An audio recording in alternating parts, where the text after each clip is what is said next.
Welcome to the podcast, folks. We're back at it again for the fourth installment of the Brothers Roundtable. But first, let's get to our sponsors. Lindsay Olin and the team down at Can Do Auto and Lube, family owned and operated since 1984. Looking for an oil change?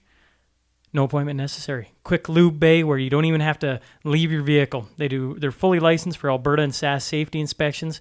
They have a special going on currently until the end of August where an AC recharge is only $95. Give them a call today to see if you qualify. 780-875-7735 or stop in at 6001 63rd Ave. Foremost, they offer smooth-walled grain bins, hopper bottoms, and fuel tanks. They're in stock and manufactured locally. They want you to ensure you know that they are constructed of the highest quality and engineered for a long life. Delivery is free within a 300-kilometer radius of Lloydminster. You can buy at any other co-op locations, Lloydminster, Lashburn, or Neilburg. And of course, for more information, you can check them out on their website, foremost.ca. Golden Ticket Sports have partnered with Next Level Hockey Consulting to bring you the best of the best hockey coaching clinic August 24th to 27th, and it's all online. This clinic will feature top coaches from all over the world. They've already confirmed such speakers as Greg Powers, the head coach of Arizona State Sun Devils, Craig Cunningham, Phoenix Coyotes amateur scout, and a whole plethora of others. And of course, they're adding more daily. If you want to register or find more information, go to their website, www.goldenticketsports.com. HSI Group. They're local oil field burners and combustion experts that can help make sure you have a compliant system working for you. The team also offers security, surveillance, and automation products for residential, commercial, livestock, and agricultural applications. We use technology to give you peace of mind so you can focus on the things that truly matter. Stop in at 3902 52nd Street or give Brody or Kim a call at 306-825-6310. Lauren and Gunner down at Art and Soul. She's a passionate, hardworking woman, folks, who cares deeply about whatever you bring in. Case in point, from the 100th episode, I got a little present, and she did the frame for it. It's all the 100 guests I had on in the first year and a bit, and you can just tell she cares about what she's doing. I know she always talks about all these different stories and how much it means to people. While I'm sitting here staring at it, as it sits on the wall in the podcast studio now, it looks unbelievable. I know she can do the same for you, so make sure you stop in Monday through Friday, 8 a.m. to 5 p.m. That's at 501639th Street, or give her a call, 780-808-6313. It's more than just a frame. It's a story. Gartner Management is a Lloydminster-based company specializing in all types. Specializing. I can't even get her out today, folks. Gartner Management is a Lloydminster-based company specializing in all types of rental properties to help meet your needs. Whether you're looking for a small office or a 6,000 square foot commercial space, give Wade Gartner a call, 780-808-5025. You know, I can't pass up the opportunity to thank Deanna Wandler and the team over at Read and Write. They got the beautiful billboard up, the SNP billboard. It looks amazing. They got the logo behind my head, which they've done a fantastic job on, and very soon they're going to have the quote up in the studio. Very excited for it. They do amazing work. If you're heading into any of these businesses, and somebody brought this up to me today, they'd love to go say something to these businesses, but COVID restrictions have kind of put a halt to that. So if you do see them out and about, or you're in at their business and you can get in, make sure you let them know that you heard them on the podcast. It helps them. It helps us. And I'd really appreciate it. If you're interested in advertising on the show, visit SeanNewmanPodcast.com. In the top right corner, hit the contact button and send me your information. We got lots of different options, and I want to find something that can work for the both of us. Now, I don't know if us group of yahoos need a T-Bar 1 tail of the tape, but you're going to get it anyways. So here is the T-Bar 1 tail of the tape.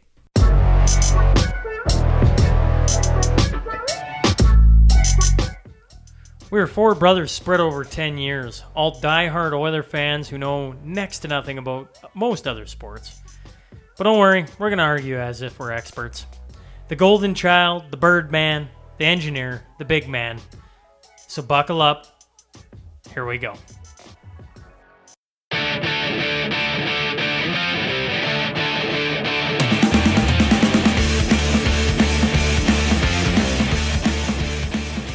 Welcome to the Sean Newman podcast for Brothers Roundtable number 4. I've been getting hassled since the beginning of sitting down here tonight because I was not prepared, supposedly. But I'm joined tonight by my 3 brothers. If you have missed the previous 3, I suggest you go back and probably lose a couple hours of your life, but fun nonetheless. I'm joined by Dustin Newman, my second oldest brother. That's me. My oldest brother, Jason Newman. Yes, sir. And the Birdman himself has graced us with his presence, Harley Newman. Giddy up. So what we're going to do here tonight is we're going to have a little bit of fun. We're going to banter. We're hopefully not going to throw the scotch bottle at each other. But I wouldn't put it past us just yet. So let's start with hockey, as we're all avid hockey fans. Playoffs have been just started August 1st. Are you a fan of August hockey? No. Why not? Well, no, because I like being at the lake. And I... Can't you be at the lake and put a TV on the deck? It just doesn't feel right. I mean, if you got a Canada Cup maybe or something that's unique, but the playoffs, you like it as a continuation. I understand why they did it this year. I'm not mad at anybody. I just would prefer... I'd prefer to be done by June. I'd like the April, May to be playoffs and Stanley Cup crowned end of May. So is there an asterisk then for you? No asterisks, because they're doing it how they want to do it. But it's just, no, if someone said, hey, let's do this every year, not for me. Well, they're not going to do it every year. God, I hope Can't not. do it every year. Well, you never know. If they ran 12 months a year, isn't there more revenue? Yeah. Hopefully Gary Bettman isn't listening to the SNP. You never know. It's, well, there hasn't been much on TV for the most part, so I don't mind having it on. I'm not a huge fan of, being 30 degrees and watching TV, but at the same time, I'm cooking supper and I have the game on. Yeah, sure. Hasn't it been cool, though, to it's 10 in the morning, you just flick on the TV and there's hockey, and you're like, oh, damn. Kind of reminds you of World Juniors a little bit. It does. Yeah. And we're going to have it like this for what, another 2 weeks at least? For sure. Getting home at lunchtime and there's a game on. You flick it on, you're like, what the heck? Oh, right. Do you even leave for hockey. lunch? Well, no, I walked in from the deck to the kitchen table and turned it on. But yeah, I came in from lunch. Nobody's even sure if Dustin works anymore. But I mean, you got the Oilers in an early game, which is kind of nice. You get the Leafs in an early game, which is kind of nice. Wow, who am I kidding? The Leafs always play at great times. Even Braden Holtby was talking about him. The Leafs maybe having their own dressing room and everybody hating them for it. So right. I don't know. Nobody's sitting here going, I'm sitting in the pool, I'm sitting at the lake, I got the deck on, I got the TV. How many people have been bringing their TV screens and putting them outside? I understand it, and I love it for this year. I love it for this year, but on a go-forward basis, I enjoy my summer to be my summer. And there's stuff, person wants to go to the lake, the person wants to be out on the boat, they want to go traveling. You're just in Banff, Kelowna, wherever, right? You're trying to enjoy the heat, right? We get so much time locked Shouldn't you up be inside. isolating, Harles? Yes. trying to spend so much. You spend all winter cooped up, right? To now spend your summer inside the house. I don't like it, but it is kind of cool as a one-off. Because I'm sure in years to come, everybody's going to be talking, where were you kind of throughout this, and it's going to be an interesting story for the kids. This year will be remembered, that's for damn sure. The weird thing for me is I feel a little bit like a hypocrite because I'm not a big fan of the NHL on, but I miss noon hour hockey. And I'm sure all the guys miss it, and, we'd skate 2-3 times a week all summer, but not the NHL. Well, it is the NHL. But noon hour hockey's got to be coming back, doesn't it? I actually talked to a lady from the city the other day, and she said that the regulations are going to come out where groups of 50 can do activities together as long as no one from that group does a different activity with another group of 50. How are they going to monitor? No one's How monitoring. in the hell are they going to monitor that? Sam, you're going to have to pick which team you're going to be playing on, bud.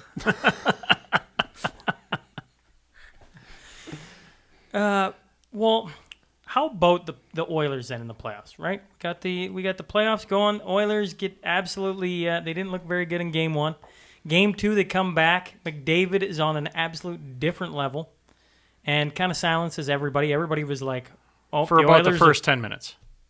Yeah, but still, he comes out. That second goal was off the charts. For the first 10 minutes. What do you do?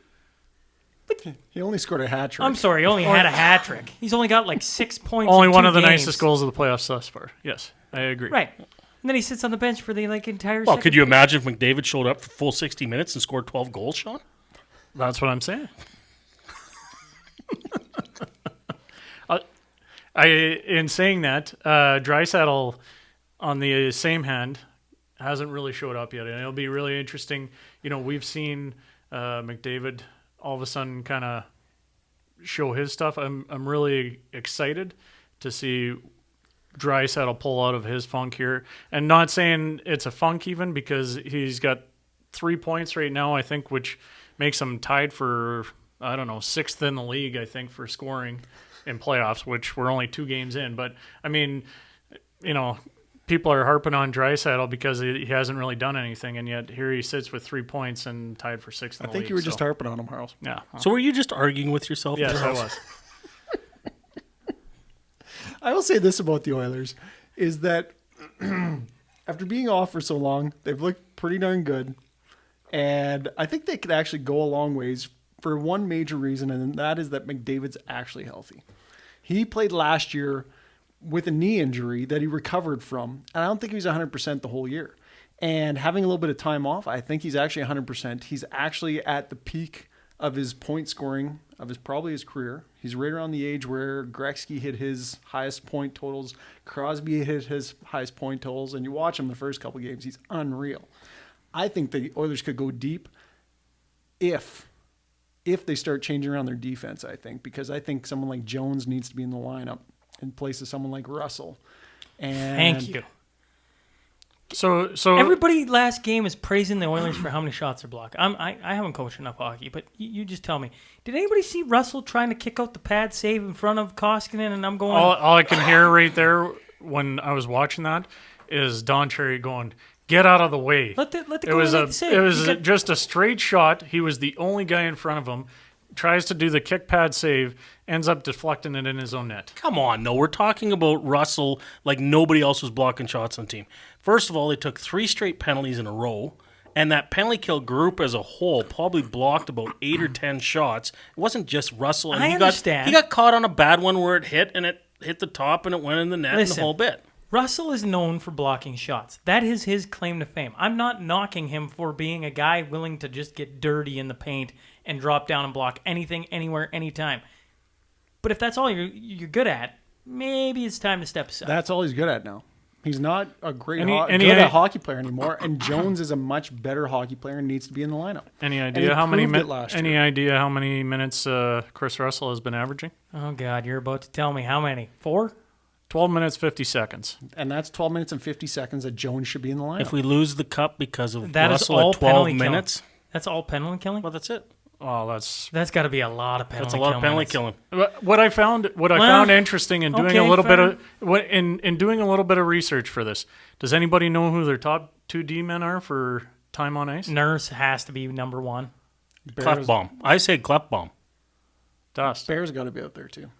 Nurse is number 1 at 25.5 minutes. Boom, thank you. Ethan Bear is number 2 on the team at 24 minutes. McDavid at 23:20. Nuge at 22:41. Clefbaum at 22.5. Larson's at 17. Larson hasn't looked great either. He's a stay-at-home D-man. I would honestly say that I think Jones is better than Larson at this point. I don't know. I mean, there comes to a certain place though too where guys have certain trust, and the guy's a Coaches veteran. like and veteran defensemen. I get it. you don't want a but guy there's panicking certain out there, point- and Larson's pretty strong and tough, and in the playoffs it gets a little tougher out there. The guy I want to mention is everybody talks about Draisaitl now in a slump because they moved Nuge and Hopkins.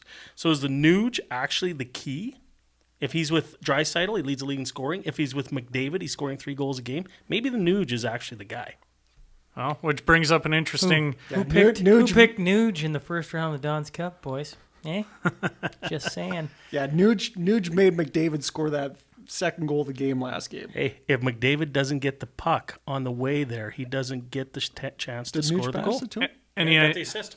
any idea who the top scorers in the league are right now in the playoffs? I'm guessing McDavid and Nugent Hopkins. Yeah. Both tied with 6. Yeah. So You know who's second is what's his name? I'm going to brutalize his name now. Kubalik from Chicago. He had 5 in one game and none in the next. Yeah. He's on pace for 2.5 a game. No.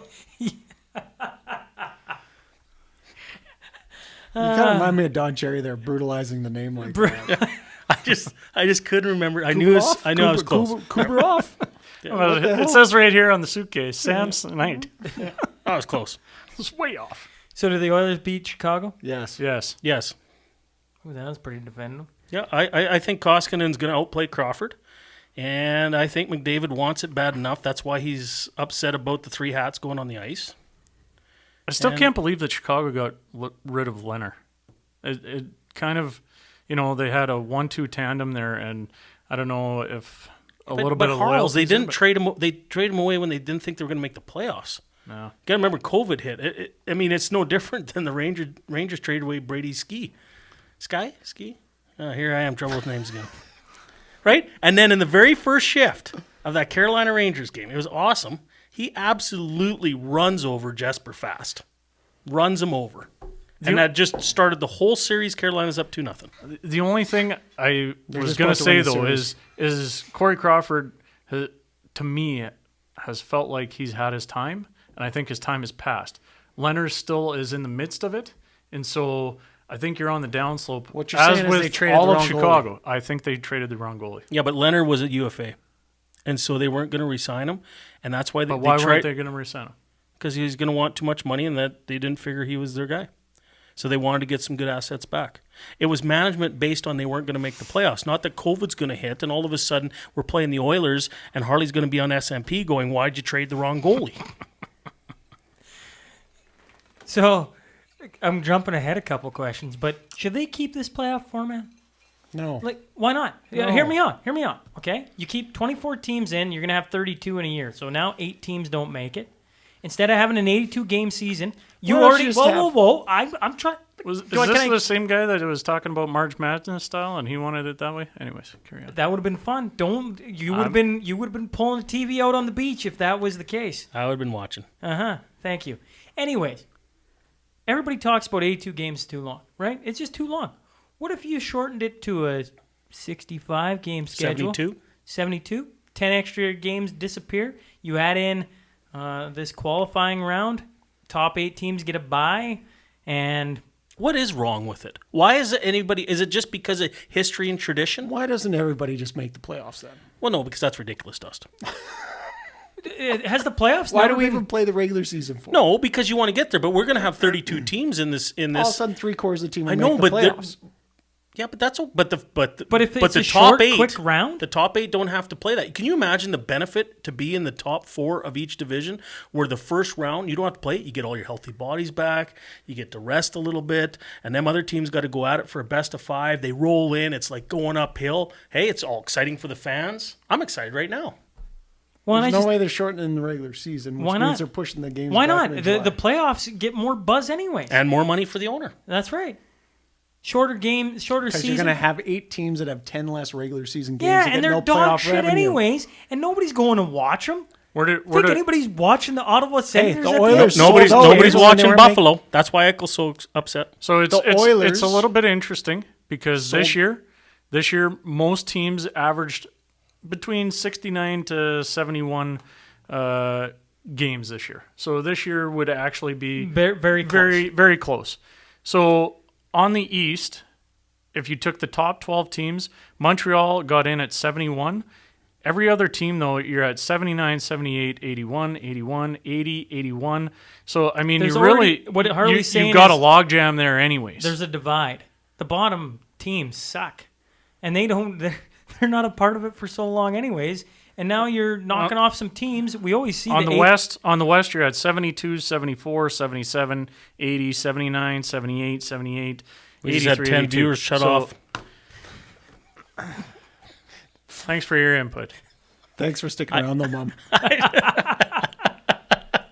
I understand what Harles is saying, and you know what? Maybe it's not 24, Well, but good thing I maybe didn't turn off then. maybe it's the wild card. Maybe it's 2 wild card spots on each side. So instead of the 2 teams making it, there's 4. They play a best of 3 to take the 2 wild card spots. I like that format better, where it's kind of like the MLB that way, right? Yeah. You've got a play-in scenario happening where you've got 2 spots, 4 teams playing for it. They get in, and then you carry on with the regular playoffs. I like that idea. I'm just saying, nobody likes 82 games. You show me one person. None of the players like 82 games. Not a single soul likes 82 games, except the owners because it's money. So how do you get around that?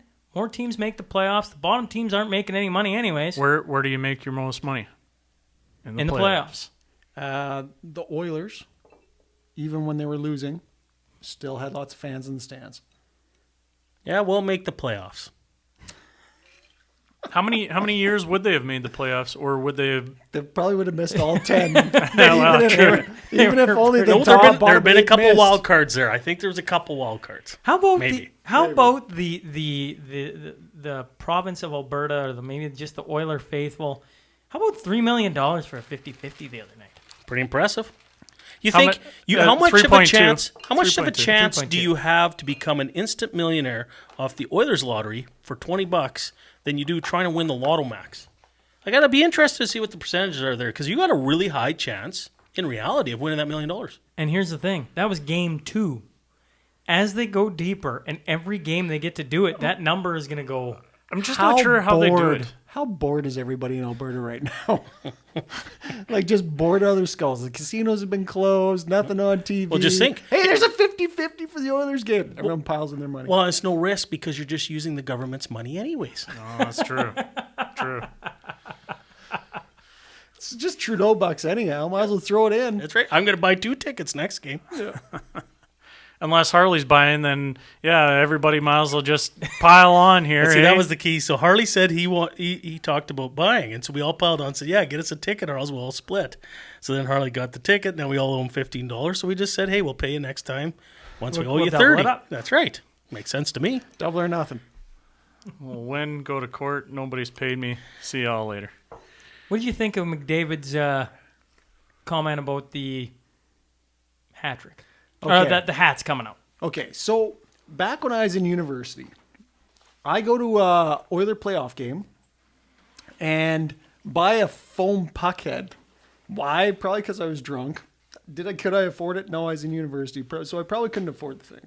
But anyhow, for some reason, me and a couple buddies, we all bought big foam puck heads. We go to the game. Sure enough, Bill Guerin scores a hat trick. So what do? I didn't really want to throw it because I couldn't afford it in the first place. Even though I didn't like it, I was never going to wear it again. I pick it up and chuck it. Now, I'm in the upper deck, which means the foam puck is not actually going to hit the ice, but someone's going to pick it up and keep on chucking it down, right? The difference between that and having someone who works at the arena go to the hat stand, pick up a couple hats and chuck them on the ice is night and day. I totally agree with them.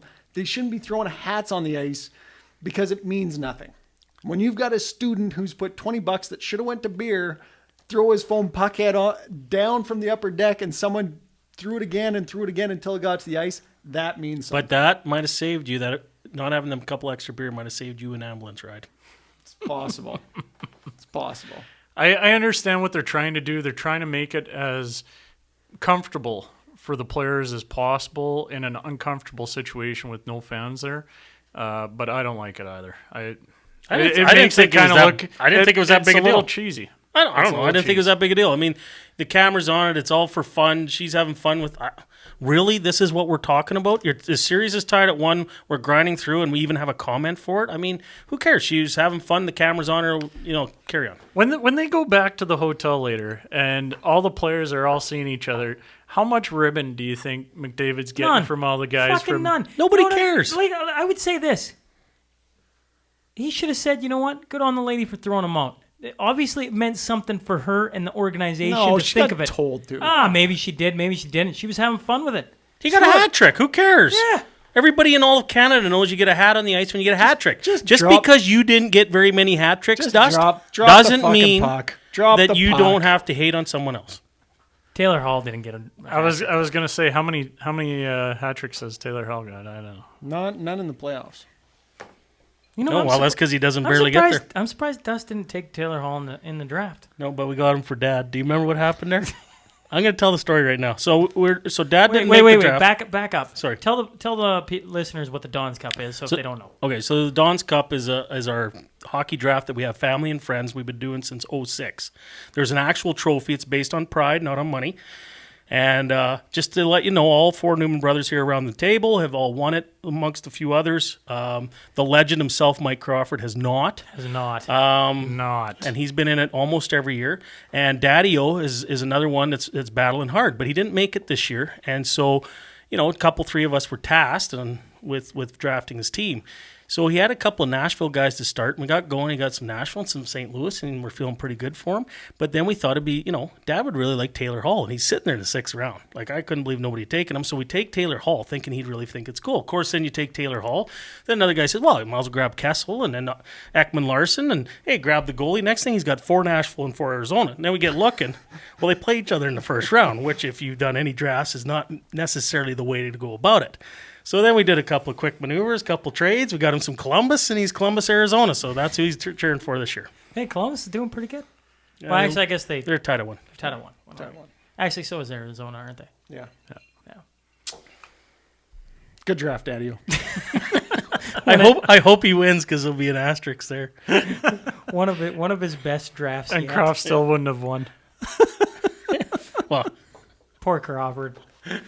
Crawford, if you're listening, which you probably are, one of these days we'll have to have you come sit in here. Just I'm so sure we can he's rip just Fuming. smashing the dash right now, like just pissed off. the legend. It'd be lovely to rib him to his face on one of these podcasts. The Golden Child, the Birdman, the Engineer, the Big Man, and the Legend.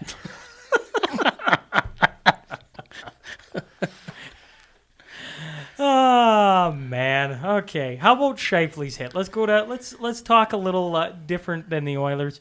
Scheifele gets hit there, game 1. Everybody.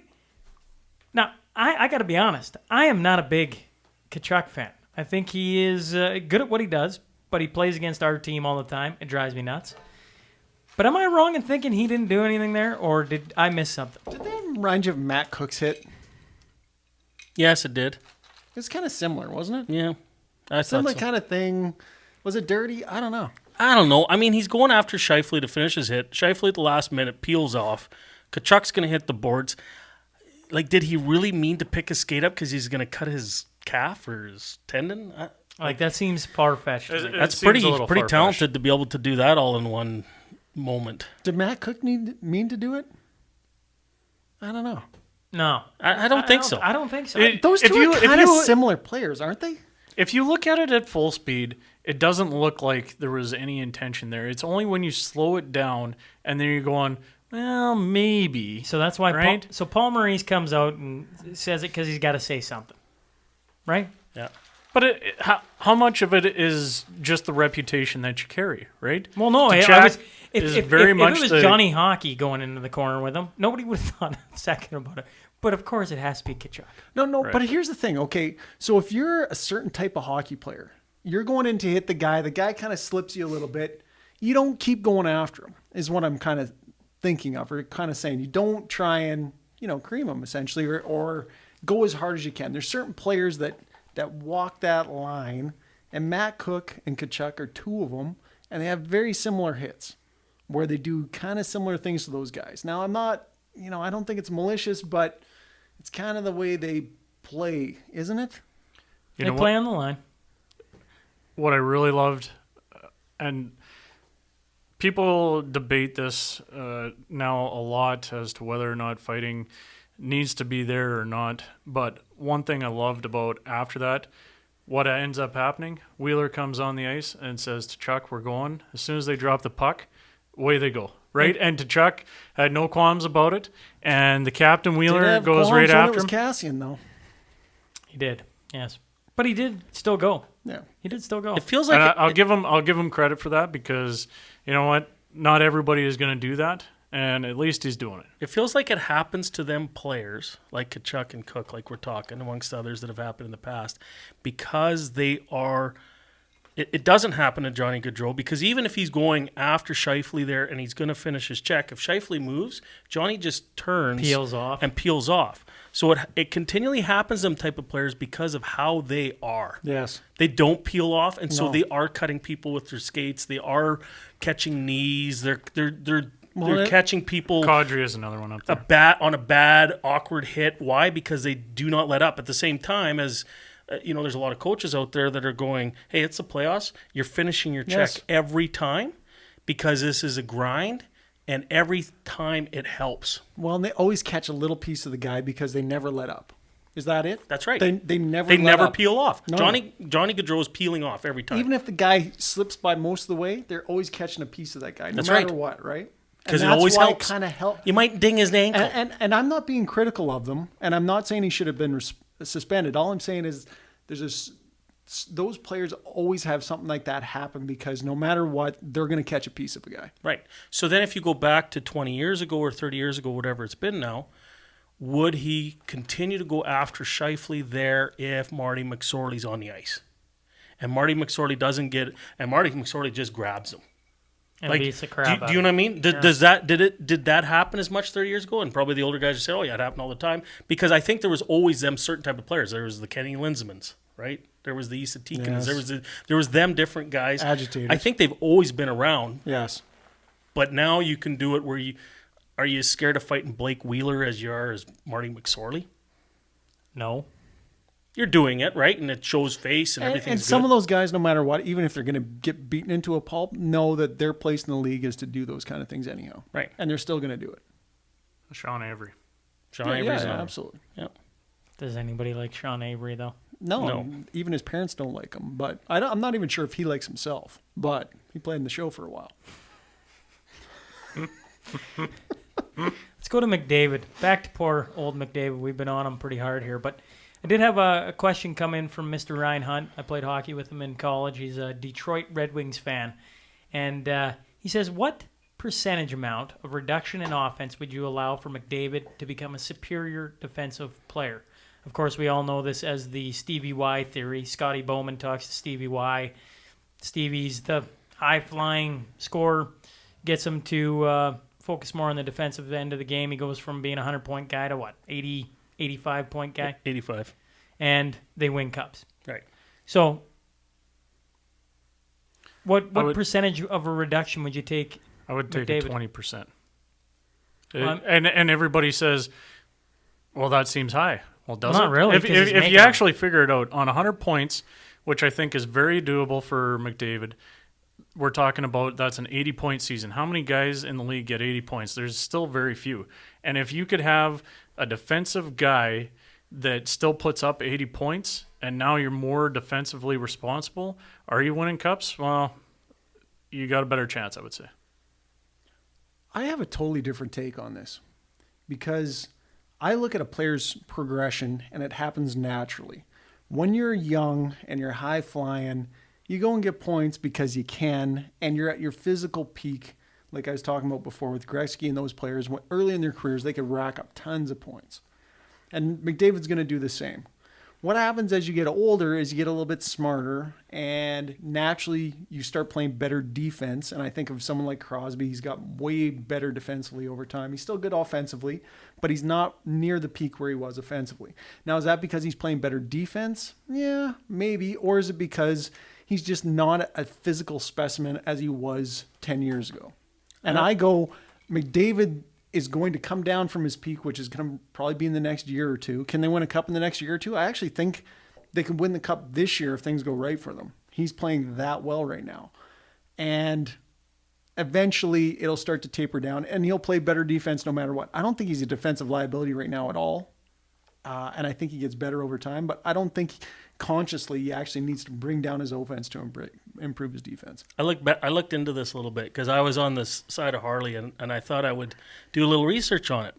But what I found is Steve Yzerman is actually the only player that shows up where his point total dropped from 130, 68 goals in 130, and like 3 years later, he had 85 points in 81 games and they won their first cup. So everybody goes, oh, look at Scotty Bowman, look at Steve Yzerman, what a team guy, quick got in the points, right? Joe Sakic's first year they won the cup, was his highest point total ever. Yeah. He had 120. That was his highest point total of his whole career, is when they won the Cup. And he didn't win the Cup until 96, and he started in the NHL at 88. Mm-hmm. Wayne Gretzky was absolutely pouring in the points when they won their Cups. He didn't come down defensively or anything like that. He absolutely poured in the points. And a little side stat on Gretzky, his last year in the NHL was the only year he didn't average at least a point per game, which is unbelievable. Yeah. But I looked up Lemieux. Lemieux, his second Cup, had 160 points in 60 games. If you prorate that, that's almost 219 points, which would have broke Gretzky's record on his second year he won the Cup. So I went back a little farther. Bobby Orr? No. One of his top years, right through their second Cup is when he had 95 points, which I think was his second highest total. How about Gordie Howe? No. He was scoring big-time goals. I think his second best year was on his second or third Cup. And so I go... So this whole thing of the Steve Yzerman, it sounds great, right? It sounds great as a team guy, and it's all about defense and everything. Now, to be fair to Stevie a little bit, Detroit, when they were winning their Cups, were going through that defensive trap, big guy, hook and hold era.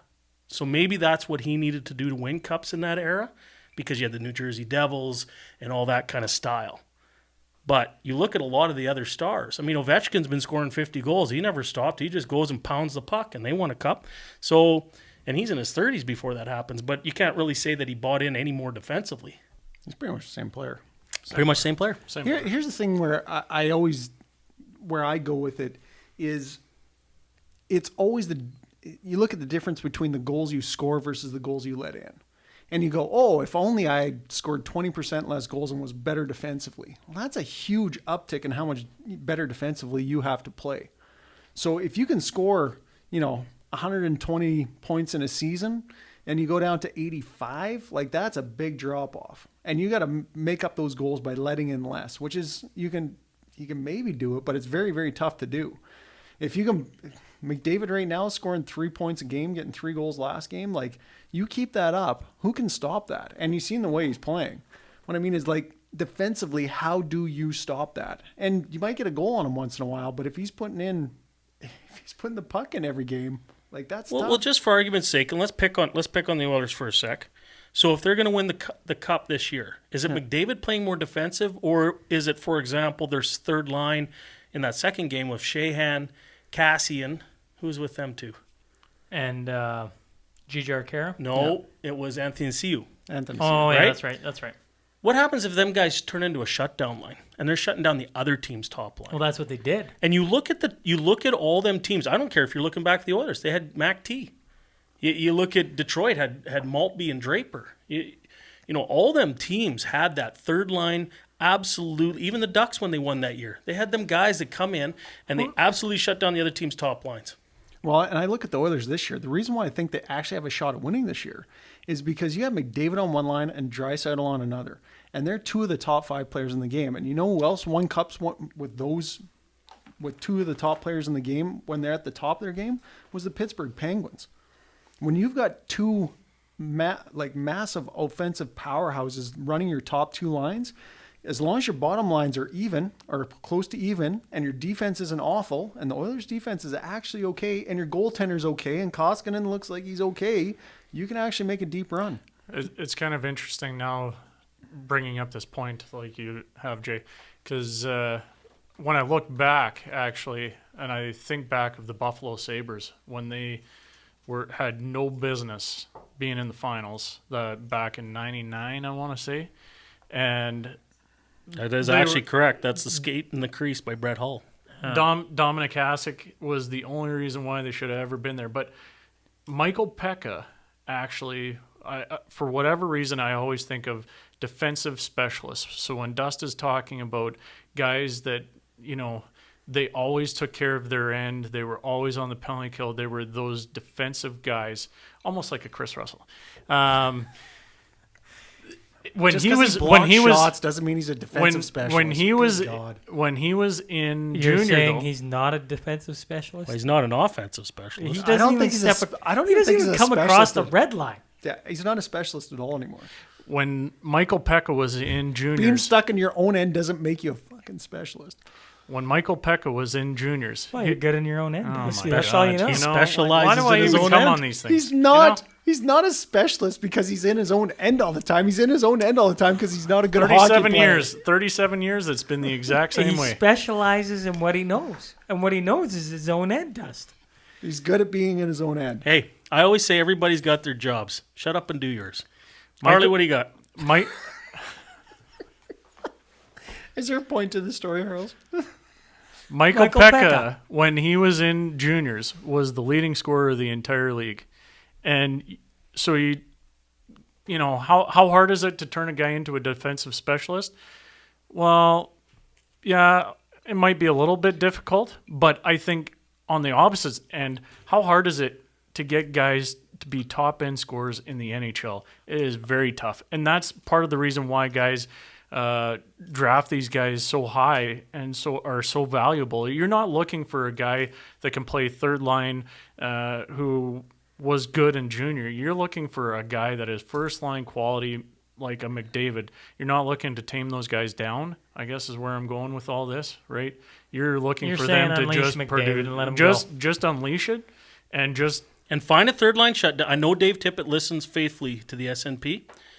Find a third line shutdown line. Figure out the three guys. Let them play against the other team's top line, just like some of them other teams have done in the past. Here's the thing about the Oilers is they actually have a very good penalty kill. Now the playoffs it hasn't been great, but during the regular season it Pretty was good in really game good. two, though. Yeah. Regular season they were number 2. Yeah, they're up there. I tell And you so what, they actually have the defensive side okay, and their third and fourth lines have been okay.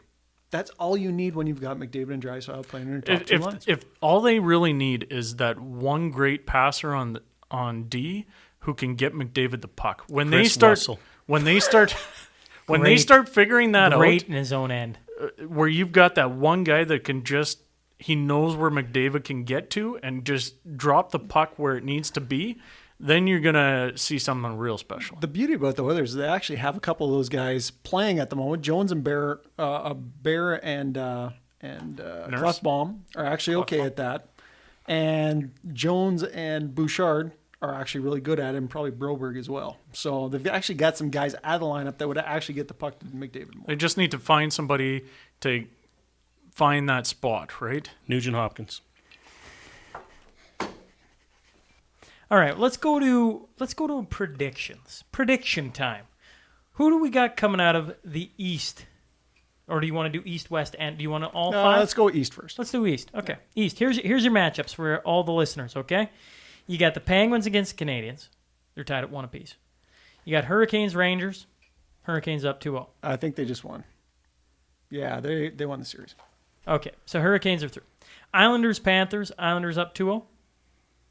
Yeah, they are, yeah.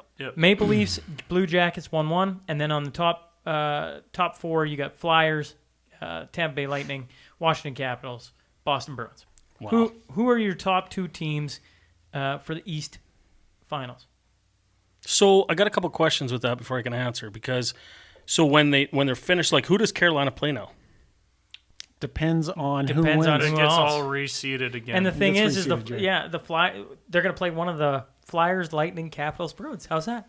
We don't know which one, though. We don't know because they haven't even played all their games. Well, then I'm going to say that it's going to be Tampa Bay and Pittsburgh in the Eastern Conference Finals. I'm going to say Tampa Bay, Philly, just to be a little bit out there.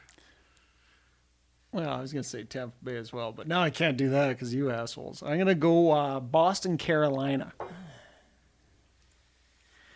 Well, I've liked Carolina for a couple of years now.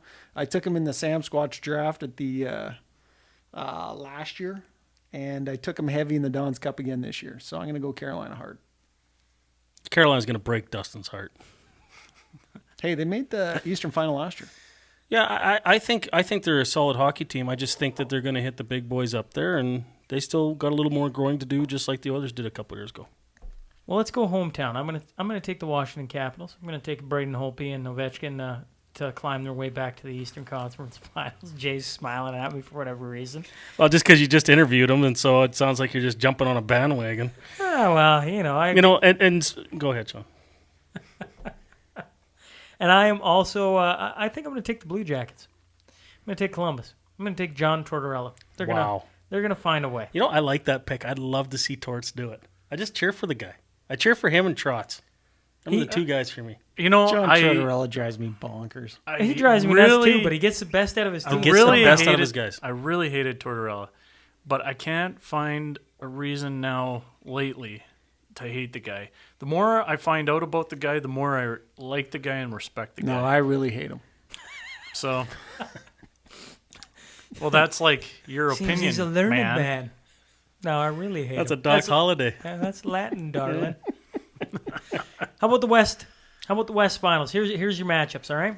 Oilers, Blackhawks, they're tied at 1 apiece. Predators, Coyotes, they're tied at 1 apiece. Canucks, Wild, they're playing tonight. So if you're listening to this, you probably know what they're at. Flames, Jets. Flames are up 2-1, and the Jets are without Laine, Scheifele. They're looking rough. Your top, They've lost 5 guys now. even better. Pile on the Jets. Then you on your top 4 teams, you got the Avalanche, the Stars, St. Louis Blues, Vegas Golden Knights. Who are your top 2 coming out of that side? I would love to see Colorado Edmonton. That'd be a lot of fun. McKinnon, McDavid. I'd love to see it. How about Cale Makar? Whew. Oh, what am I, the only D-man in here? Sean, I guess I kind of am. Cale Makar hops out of junior Har- A. We're not sure what Harley was. when are Yeah, you he's kind of. when are you going to Kinda get him mix. on your podcast here, Sean? I don't know. Hopefully, At soon. Conky, I'm really Cale, not sure Cale what I am Makar either. I steps could be a into the goalie. NHL from junior A. Think about that. Junior A to the NHL, and is doing moves out there that I'm just like, the best defensemen don't do. Like, he is fantastic to watch. Second leading scorer on Colorado. I'm going Colorado Vegas. Yeah, that's not a bad pick. That's who I'm going with. I'm gonna go Vegas, St. Louis. Got to St. knock off the Louis. champ. Don't just to write be the off the champ, champ. you They gotta get all knock off the healthy, champ. and they won it last year, and everybody just nah. I'm going to go with him. I'm going to go too. No one's picking the Oilers, eh? He picked Oilers, Colorado. Avalanche. Are you not listening? No, I wasn't listening. I Go didn't ahead, think Sean. you were. As per usual. I think I'd love to pick McDavid. I really want to, but I think I'm going to pick the Avalanche. And I think I'm going to pick Vegas. I watched them play the other night, and I'm just like, You're man. copying me. Is that what You you guys picked? exact. Yeah, I said Colorado- Colorado Vegas. Well, no, let's scratch that then. Let's scratch that. We'll go Vegas, Edmonton. I'll take the Oilers. We'll take McDavid. Hey, everybody says he can score 6 points and whatever, and he doesn't have to change his game. Prove it to me, McDavid. Hey? So who is your Stanley Cup finals then? No. Not who's your Stanley Cup final. Who wins the cup? Let's go finalists and winner of the cup. Sure. Yeah. Finalists for me are I'm going to go with Tampa Bay and Vegas. I think Vegas gets back there after getting absolutely stomped on by San Jose in 5 minutes last year. And who wins the cup? Vegas wins the cup. She's a Vegas. party in Las Vegas. On the strip. On the strip. I'm before everybody does theirs, I'm going to hop in too. I'm going to say Vegas wins it over Washington. And there is a party on the strip. I'm going to say Philly, Edmonton. And Ooh. 1987. 1987. That's a Edmonton finally brings home the cup back to Canada. So you heard it here first, folks. I'm going to go Probably last.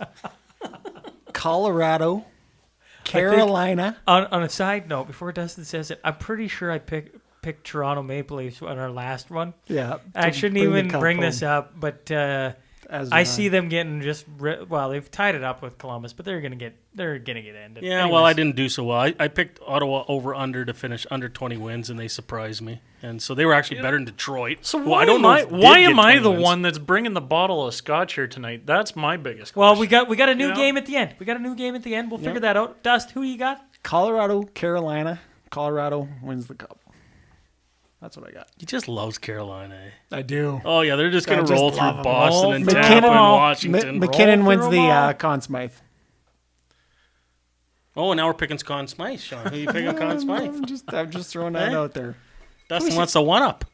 McCarr wins the Conn Smythe. You heard it here first, folks. Have we talked about Ron McLean yet? No. Do we want to talk about Ron McLean? Let's talk about Obviously, Sean, he was do the you want 100 to talk about Ron McLean? Well, no, Seems like you got j- kind of a man crush on him. Oh, really? Really? Well, The guy's kind of a big deal. I just, you know what? I mean, I got a lot of I like Ron and I ton of respect. I just when they talked about the cap, when Gary Bettman was going on the cap on the players, and Ron just didn't feel like that the players get their fair share that way. I wonder where the league would be if we didn't have a cap, though. And I mean, you think of how baseball is, where the Yankees and Dodgers pretty much just buy everybody. Is that a lot of fun for everybody? And great, the top 2 or 3 players on each team are making huge money. But is there not a different way where you have a cap and maybe there's a bonus structure? I'm just really happy owners are making lots of money. That's all I'm happy about with the NHL. Okay. I got to be honest. Am I mad at the owners for making money? No. Well, they take all the risks. No. Yeah. No, I'll say this. Is it even I the playing tell you field? what, The do they only need problem to with charge it- like $180 a ticket? No, but I'm the dummy still but they- paying but for they it, I can. guess. It's market. The thing I look at is like the NFL's cap runs a cap. Their cap's 198 million. Yeah. NHL's 81. But that's how big the game NFL is down the States. But you can't tell me that they haven't run the best league with that cap. Yes. You got the NBA now that's down to 5 or 6 teams that can win the championship. Like the whole thing is just, we'll have a league just so we can. It's ridiculous. You want to talk about all the teams getting in and the then playoffs? all They of a might as sudden, well have one of no the- teams get in the playoffs and have the 2 best teams from each side walk in and play. the each problem, other. the thing One about of the superstars leaves one of the NBA teams, and next thing you know, he's bringing 3 guys with him. And I can now hear that fun team, for everybody? You know, I can Okay, hear whoa, whoa. Kobe Man just losing his mind right now. Okay, here's the none of us difference. know nothing about Here's the thing: the basketball. difference between NBA and football and hockey is NBA. You got 5 guys on the court, and one of those guys can play almost every single minute on the court. So if you have the best player in the game, if Connor McDavid's playing in the NBA, you can play him every minute of every game, and you're gonna have a wicked good team. Whereas in hockey, he plays 20 minutes of every game. 20 minutes, which 23. means 40. 23. Shut the fuck up, Harley. The other 40 minutes, he's not on. Yeah, fair enough. But he's if not. Whoa, he's not on the ice, which means that you can have a way bigger effect with one player in the NBA than you can in Great, Dust. hockey. But if you have an NBA cap, you can't have 4 of the best players in the league all on the same team, And now your or they just playoffs go are better. roast everybody. No. Instead, you have 4 of the best players on different teams, grabbing some guys, and it turns into what it used to be with the Celtics and Lakers and everybody else way back in the 80s, where you didn't have Jordan and Bird and Magic Johnson all on the same team. Okay, who's the best team in the NBA right now? The Lakers? Pretty Well, close. they're number 1 in the West. Okay, who do they have? They've got, got LeBron 2 James. They got 2 really good players. Yeah. Can you name the other 3 players that play with them? No, you can't because they No, they don't got have Kobe the Bryant 5 is best. yelling at us But right that's now. because They they got got the the 5 best That's players. because They they got got 2 really good players. That's because they got the 3 things on the players? top there, right? They got equality and they got the different things on their jerseys, right? Have you not seen that? Black Lives Matter. No. Well, they've got different things on the top of their jerseys. Yes, I've seen where that. their name should be. Yes. So, like the one that I can remember because I was watching last night was equality, right? So the guy's got equality and then he's got his name underneath. But what I find interesting is LeBron James does not carry one on his jersey. So why is that? Because Why he's the doesn't best he player put- in the world? He didn't have anything on He his- did not. So he had James Yeah, he had James on the, on the top? I think on the bottom, and he just had nothing on the top. Whereas I there was tell you what, probably if a lot of someone- guys that had stuff on the top. If Yeah. Right. World Black Lives Matter. Equality and say yeah, your there- name, and there was other things. Yeah, there was probably 5 to 10 Which is, different I mean, I'm not against that. Yeah, I mean, yeah. that's fine. I just found it interesting. LeBron James didn't have it. can sports can't go back to being sports already? Do we have to have a political Everything's opinion changing. about everything all Everything's the changing time? right now. Well, Dustin, you're the most political out of the 4 of us. Yeah. It's true, but it is true. But if you're going to be political, be political. Does everything need to be political? No, Well, of course not. They got a platform though. They're trying to use it. They're Yeah. just trying to use it. That's Yeah, all they're trying to No, do. I realize. I agree that. with Sean. I do think for you know, Does it hurt me to see Black Lives Matter on the back of a jersey? No, not really. Does it hurt me for Sagan to take a knee at the game? no. No. Him and Leonard are talking about it, saying, shit sucks down where they're at. They need to figure it out. That's their way of showing that they stand with the people trying to figure it out. Like, do I want them there standing the entire time? I guess. But I mean, it doesn't hurt me. I understand they're not disrespecting But anyone. Reeves talked about that last night. Yeah, it was right? fantastic. He Reeves was really fantastic. good. Yeah. I think you should get him on here. Well, I'd actually like to listen to that. Well, no, he was really good because he talked about how much he respects the Army and how much he understands that what they give overseas and everything else that they do. But he also has where, he's in a position where he can make a difference. Yeah. And it wasn't about him defacing the flag or anything like that. It was that he's in a position he can make a difference and make a statement in support of all the things that are going on. And I just thought how he said it. I mean, I'm butchering it, but how he said it, I thought was really good. No, you're actually, and Robin Leonard was the other guy standing beside him. I thought they did a really good job. So we're going to go into politics here, I guess. You don't want sports to be politics. I'm just saying it doesn't bother me that they're just taking a stand because things are going sideways. That's all. I want to just because I looked it up here. I can't believe Harley's become the Google guy. Harley has always been the Google guy. He's the Howie Meeker of the table. Milwaukee was Harley, at do you have an opinion here? a win percentage of .794 last year. To make the playoffs, Orlando was .471. Not half. Washington Wizards were the next team below it at .358. That is half. Half the points from the top to the team that doesn't make it. In the NHL, if you had half the points of, you're nowhere even close. You're probably damn near one of the worst teams in the league. That's literally like 50 or 55. But that's what's the Cleveland Cavaliers were at 292. You're at almost a third of the points of the first place in your conference. The thing with the NBA, and I keep coming back to, is you can't compare the leagues because in the NBA, LeBron James plays almost every minute of every game. No, but I mean now, True. if you're on a salary cap.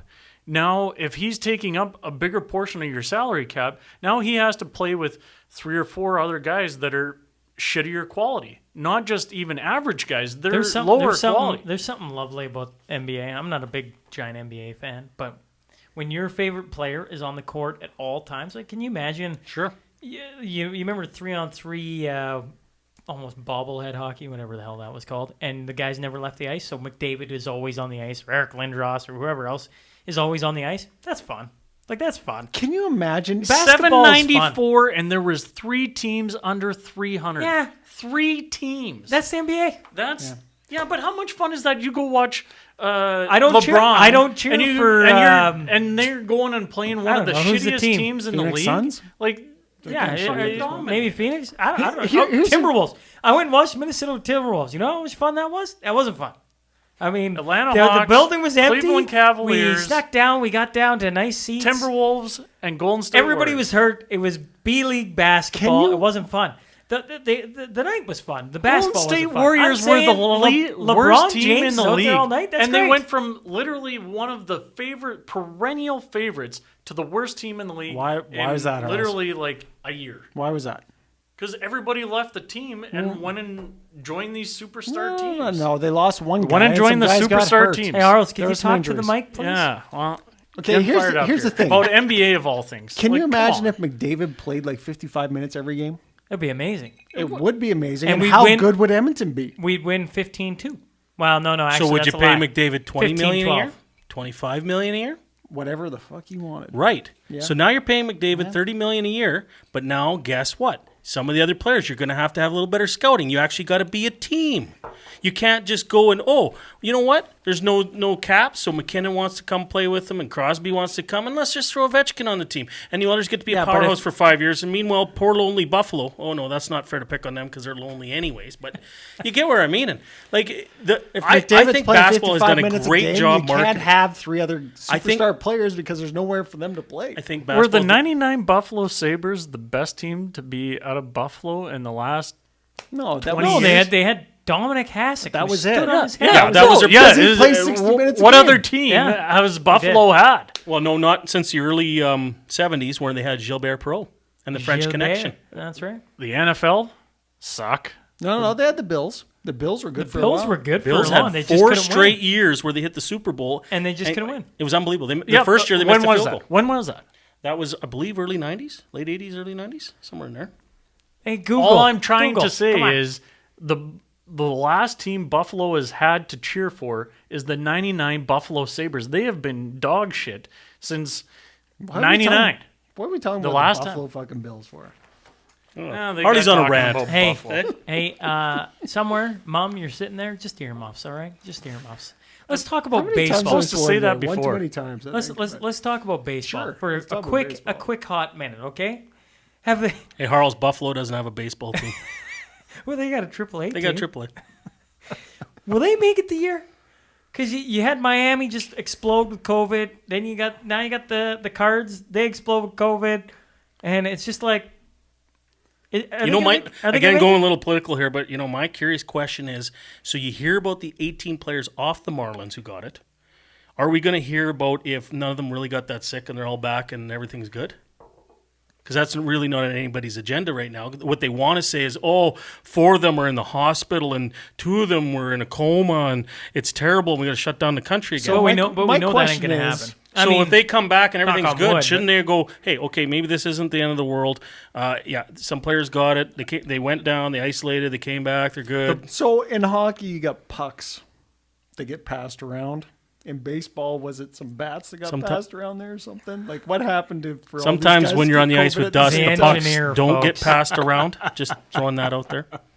Mom, They- really turn this off. Or are they Honestly, called balls? I don't know. honestly, I don't think the problem is necessarily COVID. I think the bigger problem is the injuries that come because of all this. I was listening to Ken What the hell are you talking about? They got 14 guys with COVID that can't play right now. Actually, the Marlins have 18. Right. Okay. Yes. Fair enough. And then they come back. And then what ends up happening? None of them guys have practiced, played anything Sorry, for folks. 2 we weeks. don't know what Harley's talking about. I'm getting to my point. Leave me to my point here. You fucking assholes. Mama, I sure hope you got the earmuffs on. So none of these guys have played now for 2 weeks. Now they are I think they're expected to playing go with right themselves. back into a Major League Baseball game. Does anybody know what the injury rate is in baseball right now? No, but you're going to tell us. 5 times the amount of pitchers from last year to Is this that- is year that Google? during the same period. There is 5 times the amount of injuries in pitchers right now because a shortened pre-workout or preseason, and now you're jumping in, and now teams are missing games because they're not playing all the time. Toronto Blue Jays are another example of it. They just had to miss the last 4 games because the other team was on COVID, right? Yeah, but they still got to work so out. now, no, but it's not the same. When you're going through a season, When did Harley become different. a baseball insider? listen to Ken Rosenthal before we came out. Okay, so how about this? So COVID's a major issue, obviously, with getting a baseball season completed, because when you got 14 guys get COVID all at the same time, how doesn't this happen to other sports?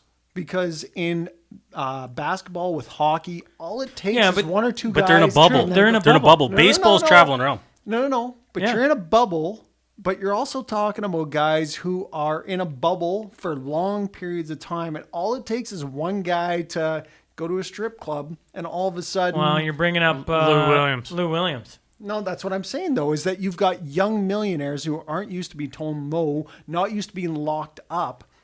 All of a sudden, all it takes is one of them but to go do right- something right- dumb. But I Right think he now- was wearing a mask. They say that the question was the she- stripper kept 6 feet distance between Was she between wearing a him and mask? No lap dances. No. the, No, right well, now. that's a right, lot if you're wearing a mask. though, right now in the On both MLB, sides? right now in the MLB, there's 181 total injuries. 126 of those are pitchers. 126 of those are pitchers. Think about that. I still keep Out of going. all of that, there's 40 of them that have undisclosed illnesses, so which you might consider COVID. All right, so you're at 140 injuries, Harles, you're and- spitting all these numbers. and you're close to 100 of them are pitchers. No one cares, Harles. So what are we going to do with COVID here? Like, seriously. How do who's you gonna- you want to talk about asterisks beside this year? Forget hockey. You've got, how do you run a regular season where most of these guys' pitchers are on injured reserve gonna because need they some more can't scotch, pitch all the folks. time? You're talking about you can't have pitchers pitching too much because you're worried about them getting injured. Everybody talks about the 100 pitch count, right? Well, you can't play them too much because then you're prone to injury. But if you have all these other injuries to all your other pitchers, you're almost forced to play these guys, which is then going to turn into more injuries. Like the entire season for MLB, in my opinion, is under the worst scrutiny out of all of this because A, they're traveling from city to city to city. You're talking about regular season, not playoffs. Playoffs, like you are in the NHL. In the MLB, like regular season, what does regular season even mean? And I know it's a shortened season and all, but you're talking about guys that are still going to want to go out and they're going to different cities and they've got their second cell phones and whatever, right? They're going to go out and they're going to do what they want to do. Burner phones. But in the NHL right now, they're in playoffs. Everybody wants to win the cup.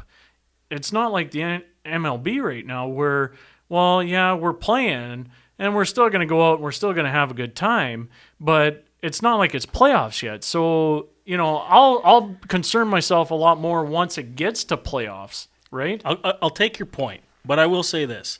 A, that it has nothing to do with COVID, and B, MLB just came out and they're lowering the rosters from 30 to 28. So they do not share your concern.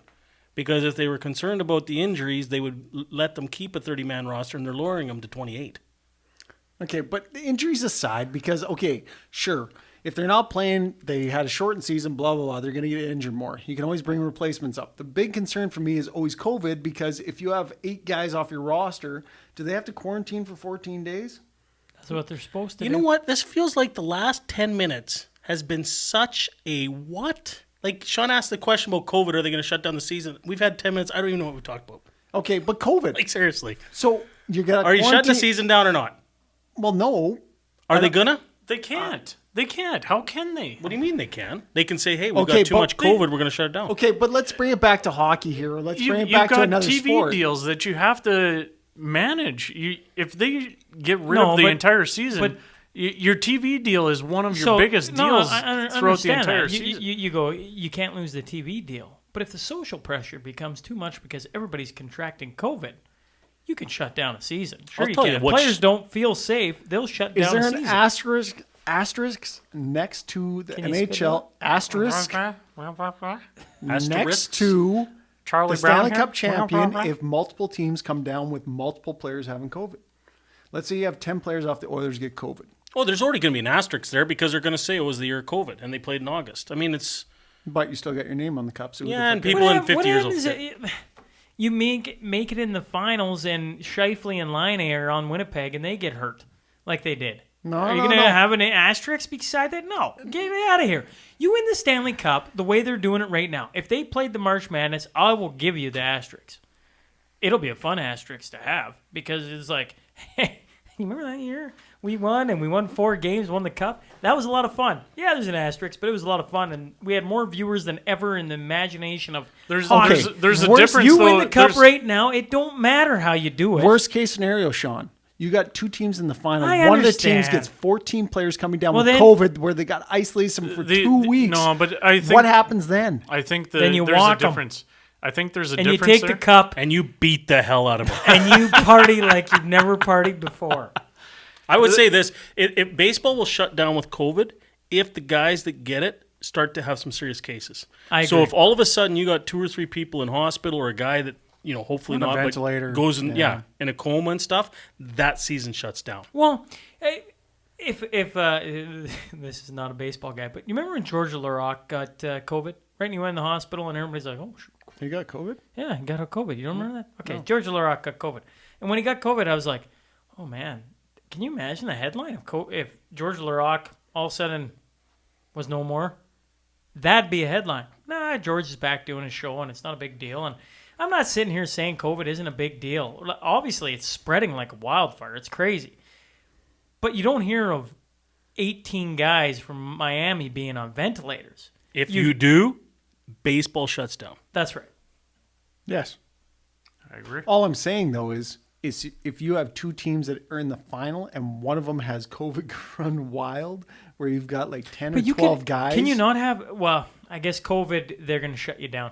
But in any other finals, you could have the flu run wild and have 5 guys. Yeah. But then why Why wouldn't they just do what they're already doing right now? Well, we'll give it 2 weeks and then we'll play in 2 weeks. No, they won't do that though. They will. They're not already do- doing it right they now. will I tell you what, not if suspend I the was season Edmonton for 2 Oilers weeks. and you're facing the Washington Capitals and Holtby, Ovechkin, Backstrom, Kuznetsov, Sure. you just list them all off and they're all infected. I'm taking that cup. Yeah, and running. yeah. What I happens just if can't it's- wait till the Oilers and Flyers play. Neither can I am pumped. Neither can I. What Hey, happens what if a it- final. What happens if it was McDavid and Nurse and Draisaitl that had? Yeah, that sucks. But you Yeah. gotta suck it up and find a way to play. That's what hockey players do. Yeah, you just take a bunch of your best players out of the lineup. You're not beating Well, the you address Philadelphia Flyers. what, That's what for was damn Dustin sure. just saying? Broberg and Bouchard and Jones, like they'd be amazing. There's in the always an lineup. opportunity. They can get the puck out. You know what? Russell may They're be going to replace specializing. McDavid's goals. Maybe you for get sure. lucky, Dustin Russell For gets sure. it, hey? That's right. Actually, that'd be the best case scenario. All right, let's do the Crude Master Final Five. All right, 5 questions. Shout out to Heath and Tracy, huge supporters of the podcast. Here's your question number 1. This is episode 102. So in the first 101, what was your favorite? And we'll start with Dusty. You look like you got it, so let's go with you. Murray McDonnell was my favorite episode. Not probably one that most consider the best, but I thought he was a very interesting interview. That a guy that's accomplished a lot and had some very interesting ideas. I had Murray McDonnell as one of mine as well, just because he was different, but because Dust went with him. I'll say Cy Campbell. Cy Campbell, I had no idea who he was, and to hear his story, I'm still waiting for part 2 of that story to actually come out, because I think he was really with it and really had an interesting take on a lot of things. He's seen a lot of interesting times. Well, man, there's been a lot of good ones. There really has. And Were you going to say something about the brothers road trip across Canada, Jay? I would never pick myself ever. I can't believe we're doing a 4th one.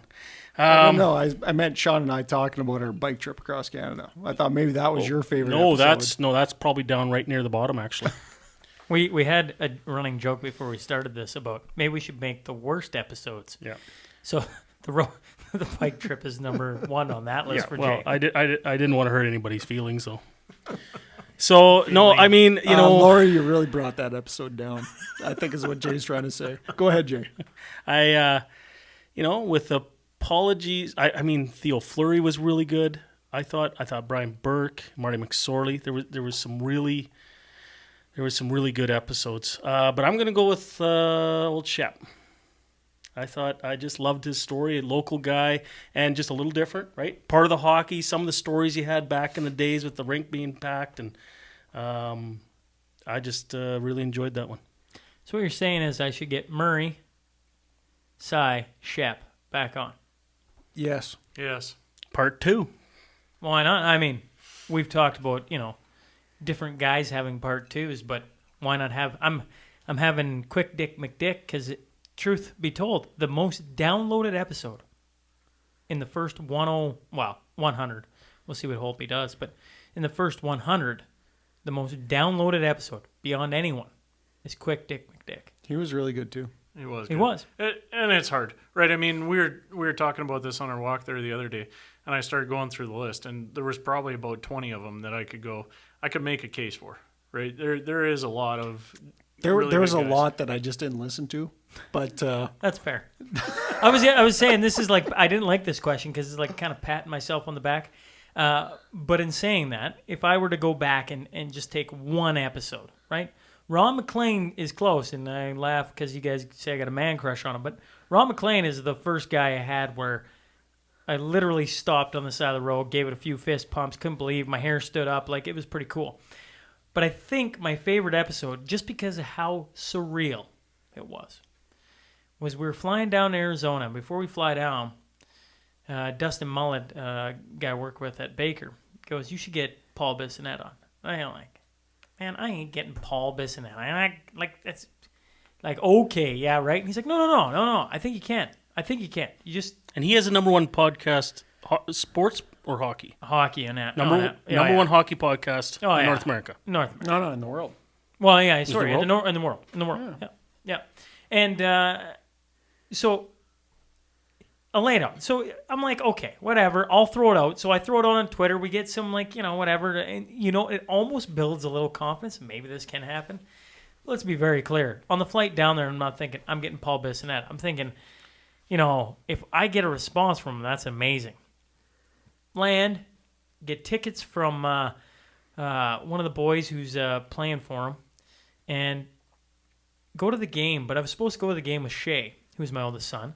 And at the time, Shay's like 3 years old. You can imagine what a 3-year-old be at the hockey game. I'm not talking to anyone. I'm fucking running. And instead, he hasn't taken a nap. So Brent comes, brother-in-law Brent. So what do? We sit and have a couple beers. We're sitting there having a good time, talk to this old guy beside us.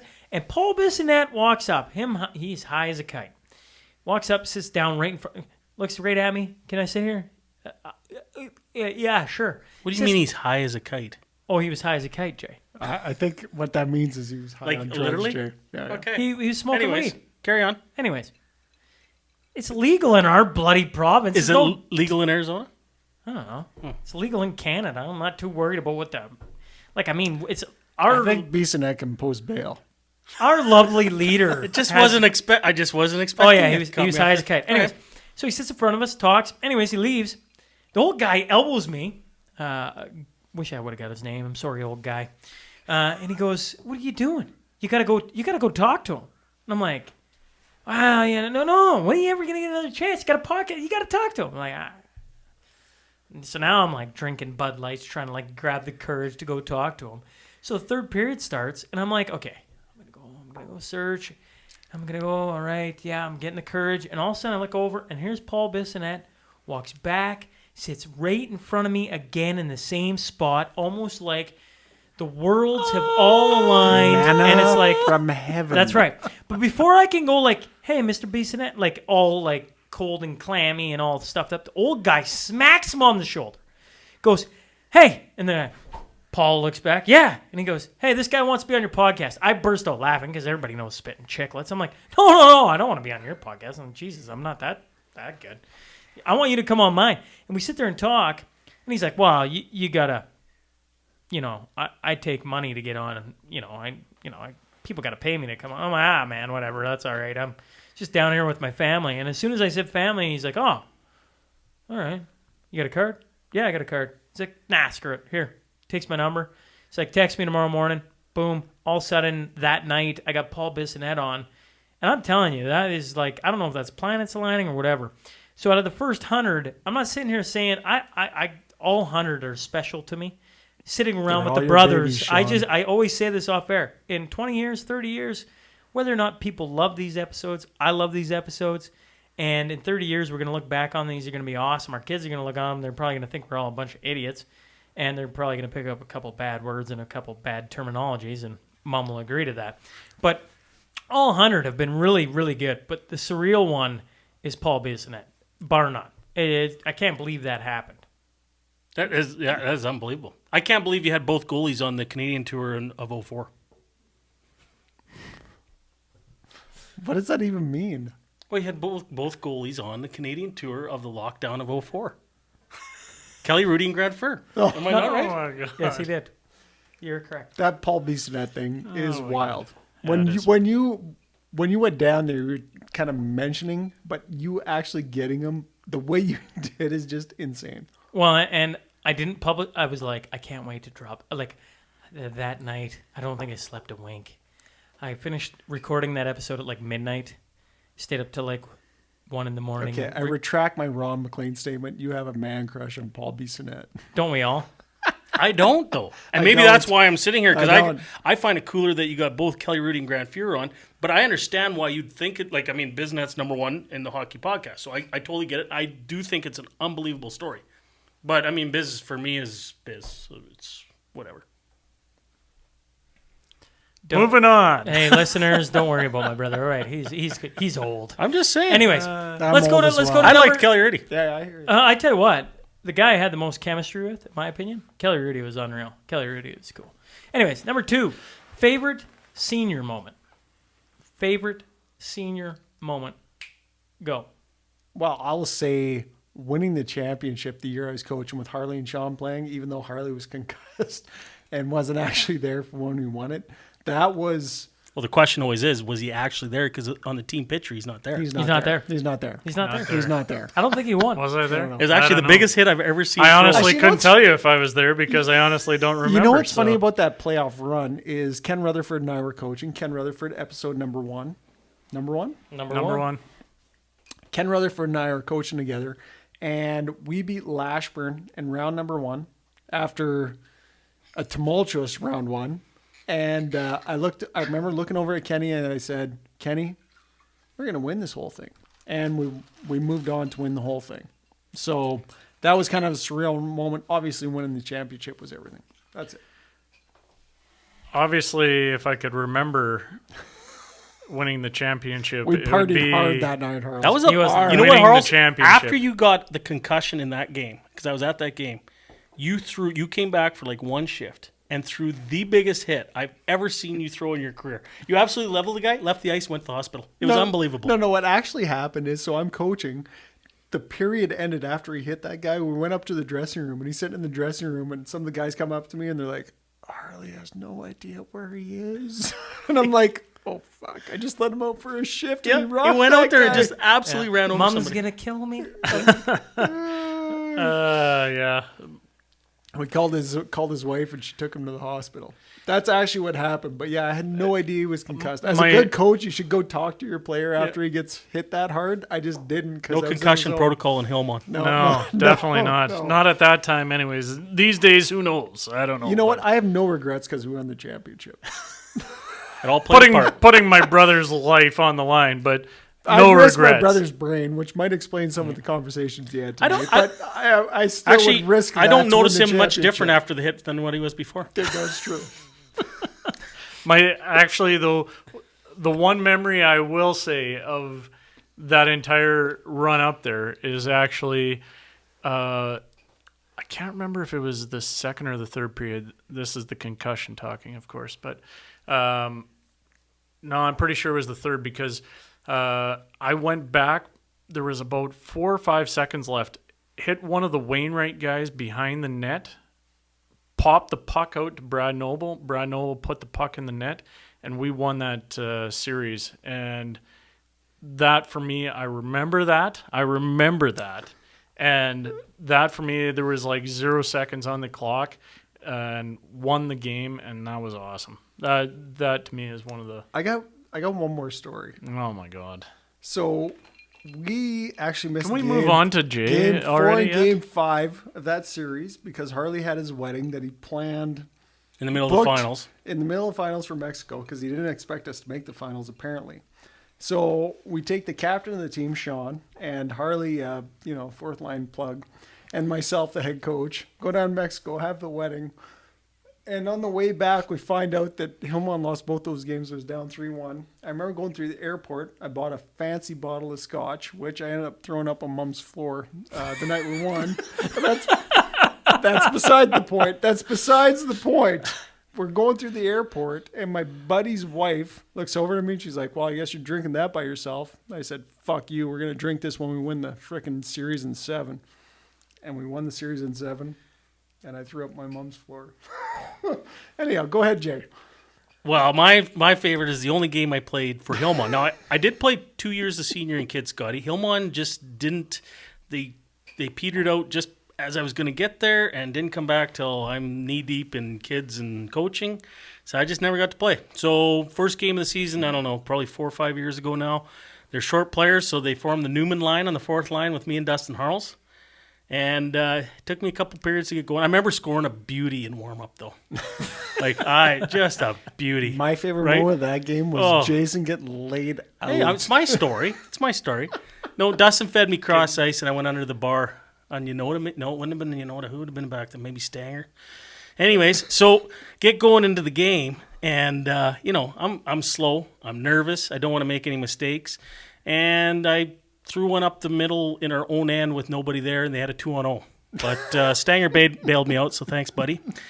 And then what I remember then, too, is I was going in across the line. I was going to shoot the puck. Dustin calls for it, so then he distracts me because I'm thinking, well, maybe I should pass to my Dust. fault. Right? So I'm thinking, well, no, you're going to shoot the puck. And meanwhile, I'm deciding this.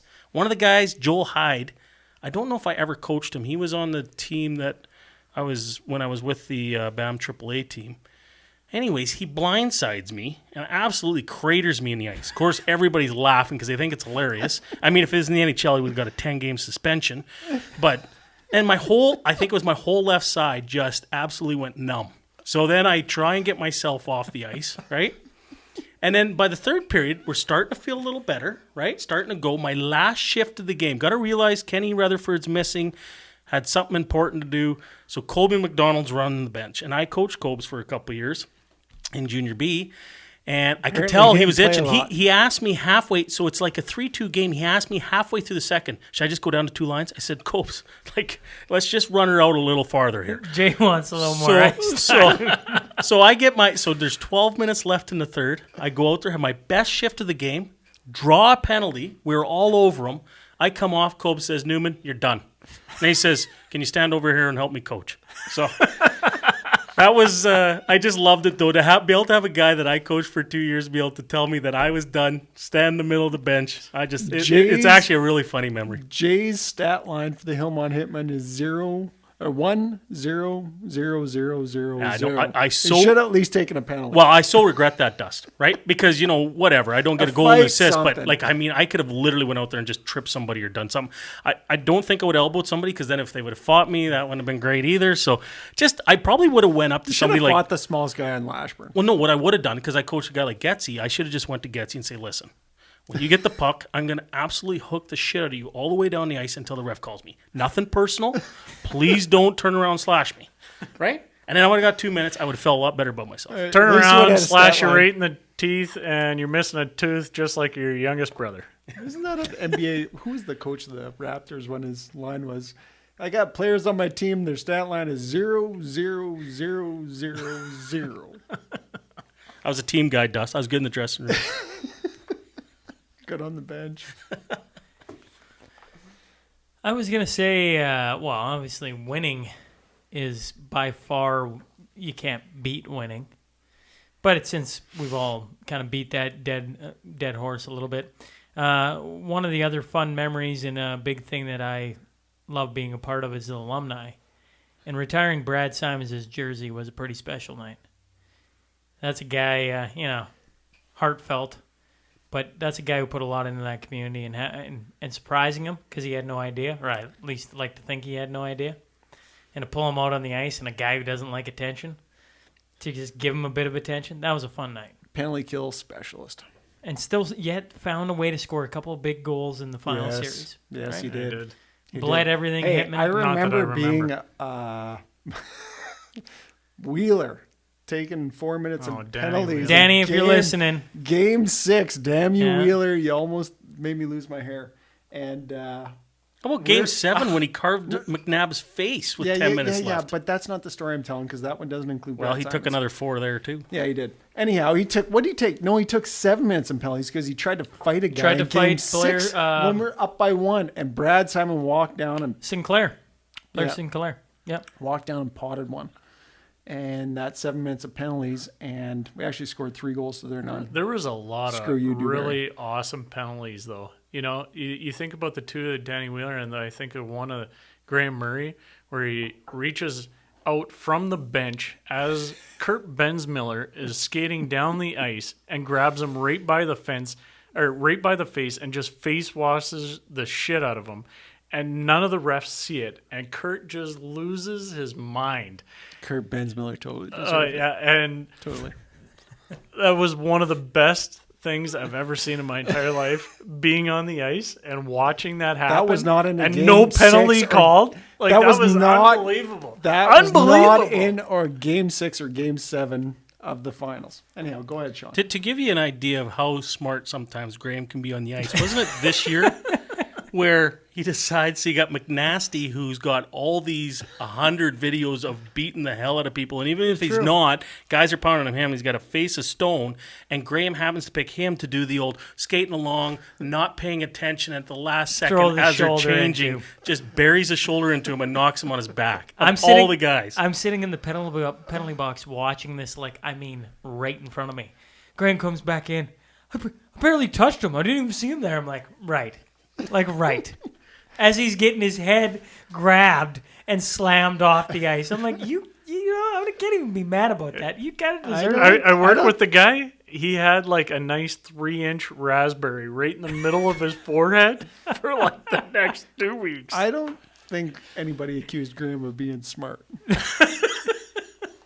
Graham's yelling at the stereo. Love you, Graham. Team guy, though. Team guy. Well, no, he's fantastic. Fantastic. Just, that was a poor. That was we were killing a penalty at the time. At the time, I'm sitting beside his girlfriend's mom and his girlfriend's mom's boyfriend, and they both just bury their head in their hands, right? Oh, Graham, right? What do they even say? What do they even say? Fan favorite. Well, he is a fan favorite. Absolutely. I mean, what do you expect out of a Something's fan favorite? gonna He's got to poke the bear. Maybe do it with, 5-on-5 would be a good start. Yeah. Actually, my other little one that I really enjoyed this year, coaching, was, so me and Troy got going, and we got Brew coming, right? And Brew, at the start, was like, I'll come to the home games, right? And then Brew got into it. Next thing, he's coming to the road games. And we're rolling to Meadow Lake, and we're rolling to St. Walburg, and Brew's part of it. And I really enjoyed the playoffs and rolling with Troy and Brew. I had a lot of fun. You know what? In talking about Brew, it's funny, the year that we won, we were rolling, I think, correct me if I'm wrong on this, Sean, but 46% on the power play? 64 on the away games. In the big ice at Wainwright, we were 64% on the power play. You couldn't do no wrong. At the end of the series, your soul, Wainwright. At the end of the series, the head coach said something along the lines of, How do you guys do what you do on the power play? And they just said, I don't know what you're talking about. We don't even teach them, right? It's just one of those things. We had a series. It was unbelievable. We had a series in Wainwright. Brew was fucking bang on. That Wainwright series, to give Wainwright some credit, because they ended up going on to win 3 straight or whatever the hell it was. They're laughing at us talking about them, but that series. It wasn't just you all bug me about not scoring. I scored, Brew scored, Brad scored, Hammy scored, Bud scored. Everybody scored. So you couldn't just go, if we cover Brew, we'll cut off the head, right? Because everybody was scoring. And it was 64% on away ice. In Wainwright, we had an What have you ever heard of a power play having? And that was a 6-game series. So as a coach, I was coaching that team. And what I had to work with was Bud, who was a big man, probably overweight, but he controlled the puck, and no one could take it off him because Don't he was listen to him, big Bud. You're man. a beautiful man. You had Brewman, who had one skill. His best skill was one-time the puck, absolutely hammering the puck, bar down. You had Sean, who was sneaky, who could get a shot off. You have Brad, who loved to mix it up in the front of the net. He just loved mixing it up. Had the most awful hack shot ever. He had a sand wedge. Absolutely. Chip that puck top shelf. Chip it, Brad. Just chip it. And then you had Hammy offside, who was sneaky as fuck. Yeah. And I honestly didn't teach a power play all year because those guys just probably a good thing. Otherwise, it wouldn't be 64%. You know what? Get the hell out of the way. That's right. That's all right. We've been going on question 2 for a long time. All right, go ahead. Okay, Dustin, growing up, Dustin and Jay were roommates for a long time. Harley and I were roommates for a long time. Is there a funny story you can share about being roommates? Okay, so 15 years. Ever since I was a baby till the time Jay left the house at 18, I shared a room with Jay. And all I can think of is that I would go to bed early at nights. I liked my sleep. Jay, I don't know, he'd stay up later. And all I can remember is I'd go to bed, he'd come in, turn on the light, and go to bed. And he'd leave the light on. And I'd get up, and I'd go turn off the light and go back to bed because I was pissed off because I was sleeping. And Jay would get up, turn on the light, go to the bathroom, come back, leave the light on, go back to bed. And I'd get up, pissed off, go back, turn the light off, go back to bed. He'd get up, go get a drink of water, turn the light on, leave it on, go back to bed. And he'd do this repeatedly to me. This doesn't sound like our oldest brother. This does not sound like our oldest brother. Because I like my sleep more than him. And 2 was he was bigger and stronger than me. And if I ever got mad, he'd just beat the piss out of me. And actually, though, that's the only thing that's not true about that statement is at the very end is I wouldn't beat on you. You would get so mad that you would jump on my bed and try and beat on me, but you were too small and you couldn't. And I would just sit there and laugh. That's true. I'd hit you, and once in a while I'd hit you good. Yep. And then you get mad and just beat the piss out of me. I don't remember beating you up really good. No. You punched me once and I'd cry. Oh. So it wasn't really beating me up. You just punched me once. And I think I just pushed him. I think I was enough of a wuss where I just cried. So I think I know where Sean's going to probably take this one when it's his turn, so I won't tell that story. About the laugh. I'm sure shoot about your the shot, laugh. Harl. Shoot your shot. Sean always tells the story about the time when he was most freaked out when we were I woke up one night.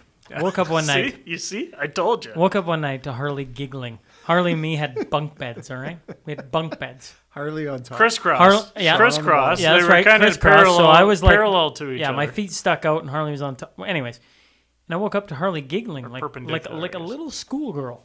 Like, I was like I was petrified. Harley talked in his sleep every night, for the record. Go True. on, Sean. Harley did talk in his, and he snored like no man. Yeah, he still snores like no man. Steph knows what I'm talking about. Yeah. And finally, I was like, Harles, what are you laughing about? And I thought he was sleep talking, so I was kind of expecting no answer. And he's like, I was just thinking of a Simpsons episode. It was pretty funny. And then he kind of rolled over, went back to sleep, and I was like, the hell was that? And I must have stared at the bottom of the bunk for the rest of the night. I'm like, this is terrible. No wonder I have phobias of the freaking dark. Harl's is snoring. When he's snoring, he's talking to sleep, and even when it is talking to sleep, he's got this little crazy cackle, and he's laughing at 2 a.m. to a Simpsons episode. What the hell is that? The only thing I can think of other than that is I don't know how many times my bed was perpendicular to Sean's above his, and so we'd be wrestling, and you'd jump down from one bed down onto the next. And I don't know how many times we had done this before in the past, but eventually, obviously, you do it enough times and broke through the bed. And I remember Mom just coming unglued on us because I remember from doing bed that once. to bed, and we had so much fun, but chasing after each other. One guy would get up, the other guy would get up. You'd jump down onto the bottom bunk and right through the bunk. Sorry, Mom. We broke that house a lot. Yeah, we did. There's still golf ball dimples at the top of the stairs in that house. Glass missing out of the chandelier. Oh, man. The old piano just bruised and battered. It could tell a story. It could write a novel. The thing about that old piano is it made a perfect net. Perfect net. Couldn't Because get any better. The sides of it made posts. And the crossbar was the keys. That's right. That's right. It was the perfect net. So how couldn't you play hockey in that? But that's where I got my radio start. hockey. Because when I was super little, I wasn't allowed to play, but I could narrate the game. So everybody would be playing it. Jay's cross-checking them. Oh, my goodness. Get the parents in here already. I remember that. That was grand. That was grand. The thing about Set up that the couches. You could body check into the couches. I remember playing, and the rule we made was because Jay was way bigger than Sean. Jay couldn't hit Sean, but Sean run Jay. could run Jay as hard as he can. Wait, and but Jay was on his knees. Sean. Jay was on his knees. Jay was on his knees, and the rule we made was, I think Jay came up with this, is that Jay could hit Sean, but he couldn't hit Sean. What he could do is crouch down behind him, so when Sean was backing up with the ball, he would actually fall over Jay's back. He could take him out at the knees essentially. Jay's so such that was an the ass. one. That was the All I one can- way all I that can Jay could think hit of Sean. Matt cooking me. All I can think of during this entire time is this one story. And Sean and I, we go down. We each have our practices. We come back. After school, we come back. Dustin had been at some tournament. He just got home. He was spent. Jay had been sitting at the house all day long. Oh yeah. You guys been playing hockey? Yeah. Yeah. Sounds about right. You guys want to play a little floor hockey? No, none of us want to play floor hockey.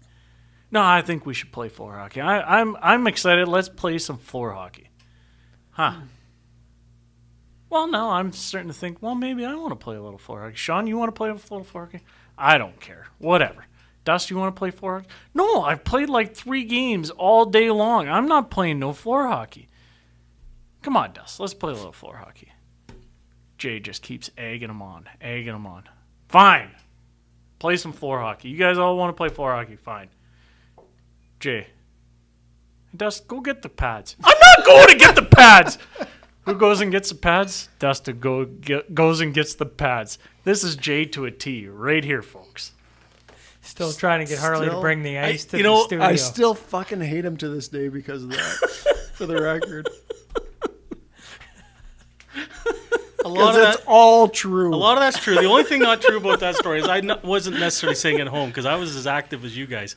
But that rest is true. Dustin, the thing I think about Dustin, I got one funny story, but that one is I pulled Dustin down to the basement to play floor hockey, or in the living room to play floor hockey, or outside to play ball, or we used to play this little kind of football with a round ball at the old trailer, and Dad would stand behind the cement sidewalk, and I could go for hours. I was probably a little bit like Shay. Like, I just go, right? And so, of course, Dust didn't have the stamina, but I just made him go. You know what's funny about that, Jay? I'm a dad now to a son, and my son is awful like me. He'll sit there and read books. He'll play games. He's a thinker, right? Yeah. What's funny about that? Does he get annoyed by being called the engineer? He'll probably be an engineer. Will he get annoyed by that? But I though? will say this: Dust. is there's many days where I'm like, You didn't answer my question, Dust. so I'm sitting there Dust. and I'm watching. I'm like, hey Owen, let's go outside. Let's play some ball. And you go, no. I'm like, no, you're fucking coming to play some ball. And he's like, no, I don't want to. I'm like, no, but you're fucking going to play some ball. And he's like, but I don't want to. Like, but you need to, kid. Get outside and play some ball. And all I can think of is, fuck, I've become my brother. So the one, And I hate Jay even more for it because of it.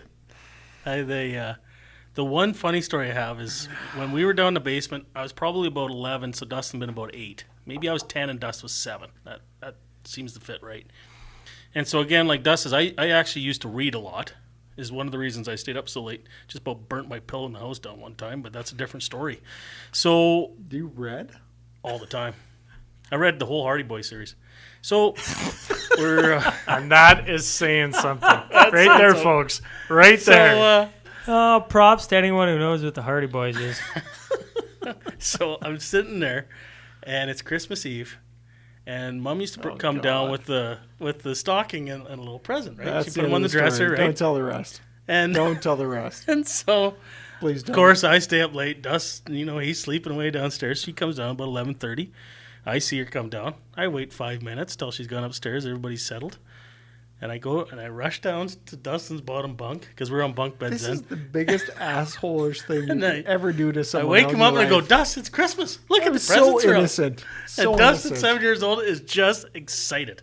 So he rips Man, was I open. excited. So he rips open his stocking, right? And let's go upstairs and see what there is. So he, of course, races ahead of me. I don't follow him.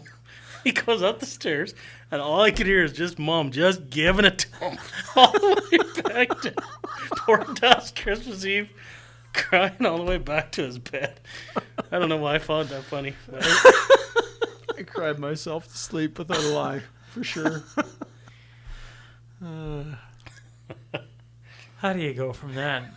I got one more story before you go, if you want, Sean. Well, we've been stuck on this topic for like half an hour, so what's another 2 minutes? Sure, fire away. I remember Jay and I used to play a lot of ball together. And I'd pitch to him and he'd pitch to me, and we'd figure out some system as to whether a ball was a single, double, triple, home run kind of thing. And I just remember one night we were playing at the new house, and I go, Jay, I can't even see the ball coming in. Like, we got to quit because it's starting to get dark out. Just dusk, right? But to pick up the ball, you got to see it coming in, right? And it was just starting to get at dusk where I couldn't actually see the ball coming in.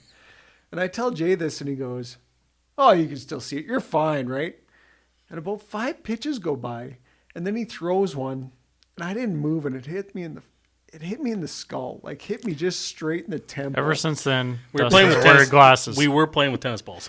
Anyhow, I didn't even move. It just hit me because I couldn't actually see the ball. I wasn't lying. I couldn't actually see the ball coming in. And he hits me in the side of the head, and I start crying because I'm, whatever. And Jay goes, "Yeah, it's probably time to quit then." And we go inside. Go ahead, Sean.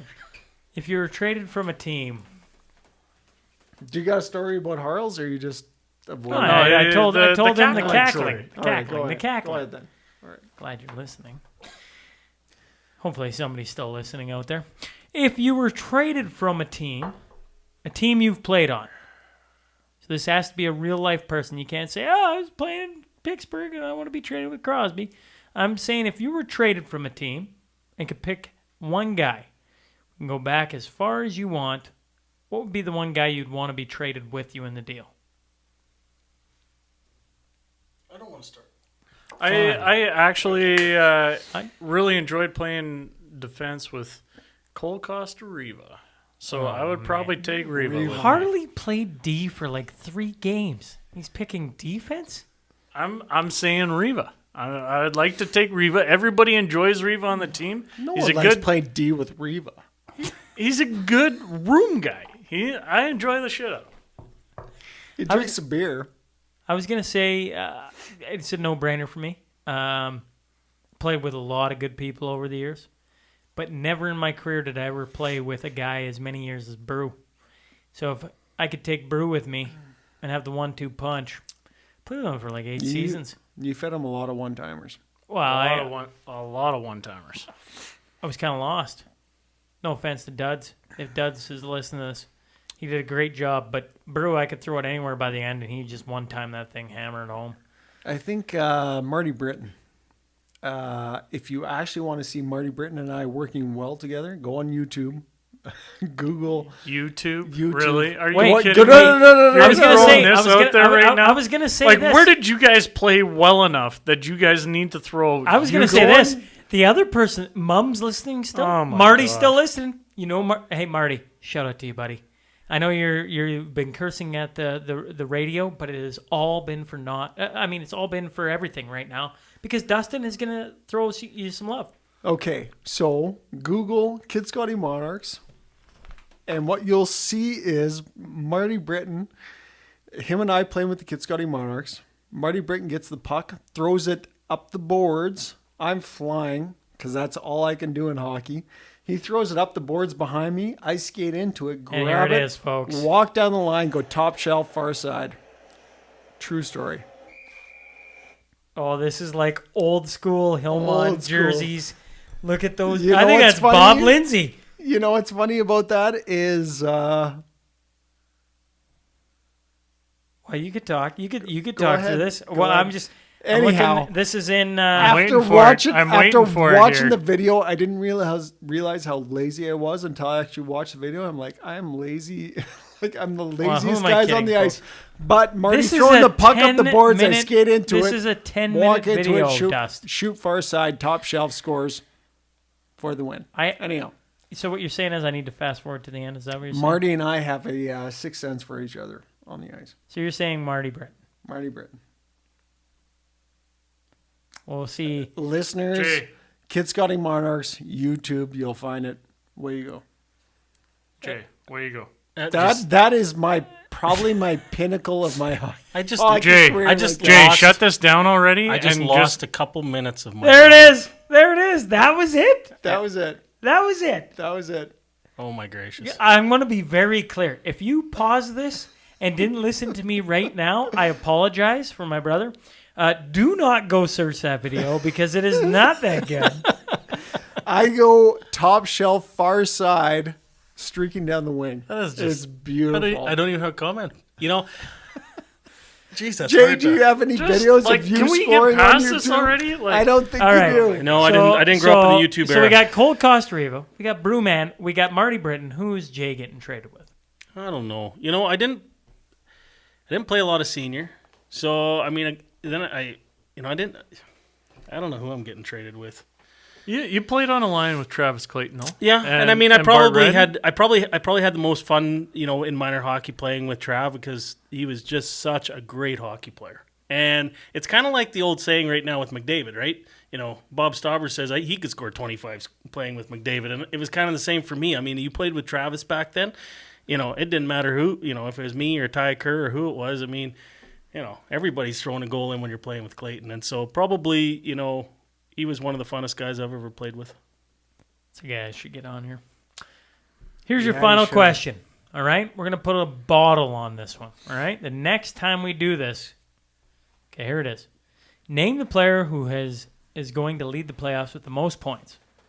The person who does the worst off of this, we're gonna hold ourselves accountable, brings the next bottle. All right. And we already did paper, rock, scissors. Jay won. We're going to go counterclockwise. So it'll go Jay, Sean, Dust, Harley. That's clockwise. Big man, Golden Child, Engineer, the Birdman. All right? Yes.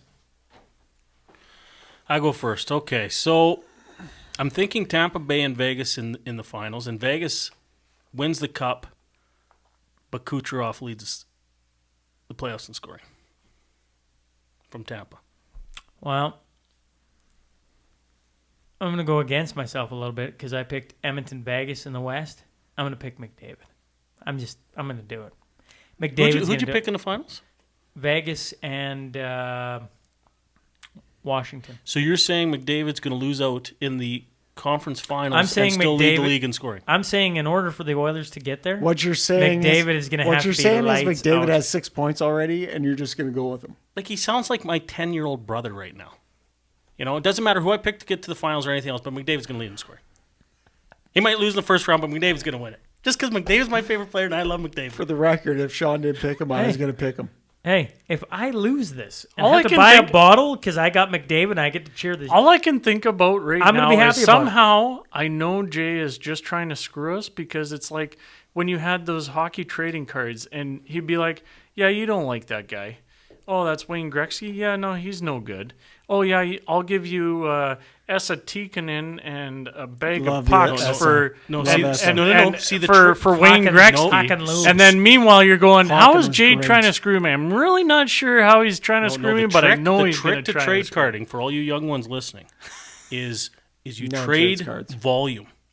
So if you can trade, so you get a good player like Gretzky, or nowadays you get like McDavid, trade 5 or 6, especially find out who their favorite team is. So Sean really liked Detroit.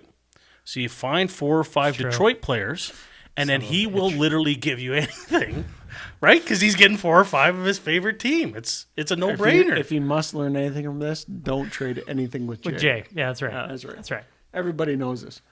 I was going to take McDavid just because. Oh, so did they, yeah, thanks, Jay. Did you pick the Oilers in the final? No, I didn't. Like, what is going I on didn't here? even pick him in the West final, but I think McDavid. But there's Oh my so now I God. got my 8-year-old brother there. Like I picked Edmonton to win the cup, and I'm not even in the Hey, conversation take here Nuge, because Charles. it's not even Take my Nuge turn. Or Oh Draisaitl. my god! I'm So gonna we got take- McDavid, Like Who'd who's you- even who'd you listening take? right I took now? Kucherov. Like, oh my God. Kucherov, McDavid. I'm going to take Sebastian Aho. That's a better pick. You picked him to go to the finals. Yeah, I did. So I'm going to take him. How do you go against the leading scorer in the league? Do we got a 5-minute story on this? No, Do we Leon have Draisaitl. There you go. Leon Draisaitl Leon Draisaitl. Really? comes back and beats McDavid in scoring, Yes, and the Oilers win the cup. Oilers won the cup. Wow. That's the All we only need way to it's do- happening. Magical story of the All we moment, need folks. is Chicago to beat him. in You the asked first me round, not to and give you a we're off to 5-minute races. story, and yet you're trying to egg me on and to give you a 5-minute story here. I Just just love do it. your damn pick already. 87 Flyers and Oilers. Here we go. Draisaitl You know what I- leads you know Conn what I- Smythe. You know what I love about this is that whenever the Oilers lose out, Draisaitl's probably going to have less points than McDavid, which means that Harley has already decided that Sean is not losing. Thank you. So with Which that, means that How do I can I pick McDavid at the same time? No. I can't. I'm picking somebody else. I don't know. Do you Go got fuck some? yourself. Do you got Hey, some balls there, Harles, to pick another team? At Or least you he I just picked Edmonton to win the fucking cup. At least he Don't picked- talk to me about balls. He's picked my best player off my best team. You know what, And actually, I'm picking to win the I'm cup. just saying this. I think Don't Sean give picked me that. McDavid just to get under Harley's skin. You know what's great about this? Finally, Sean has found a way to press somebody else's button instead of us all pressing his button. You know what I love about this is Harley brought the bottle tonight. He's also going to bring the bottle the Next time. night. Who are you picking, Jay? Who are you picking? You Let's already get it on the picked. record. You already picked Kucherov. I'm going to go Stamkos. Harley's all wound tight, folks. Don't listen to him. Thanks for tuning in to this episode number 4 of the Roundtable. It'll probably be another year before we decide to come back in here, Better but be it's been sooner. it's been a lot of fun. Especially if I got to Harley buy needs another to bottle. buy a bottle before then, for sure. Harley will be And in the buying a playoffs. bottle before then. Yes. Well, Let's be honest. Steph needs to buy Harley a bottle so that he can bring it. So You're a good woman, Steph. I can't even say enough. I got no comment on that. I just don't even know where to go with that. we'll talk to you all later. Hey, folks, thanks again for joining us today. If you just stumbled on the show and like what you hear, please click subscribe. Remember, every Monday and Wednesday, a new guest will be sitting down to share their story. The Sean Newman Podcast is available for free on Apple, Spotify, YouTube, and wherever else you find your podcast fix. Until next time. that's pretty good. I think I like your guys' intros better than the engineer. You're an engineer. No, I realize that, but What do you The want? smart the one. Birdman? The big man? The Birdman? He got you the gonna argue with Birdman that? from... I know. No, you haven't. What you're saying is I got to do something stupid at some point. The smart one. I don't know. No, engineer's fine. So then what are we even complaining about? You're just complaining to complain. It's already started. Hey, That's I got correct. something That's to correct. put in there.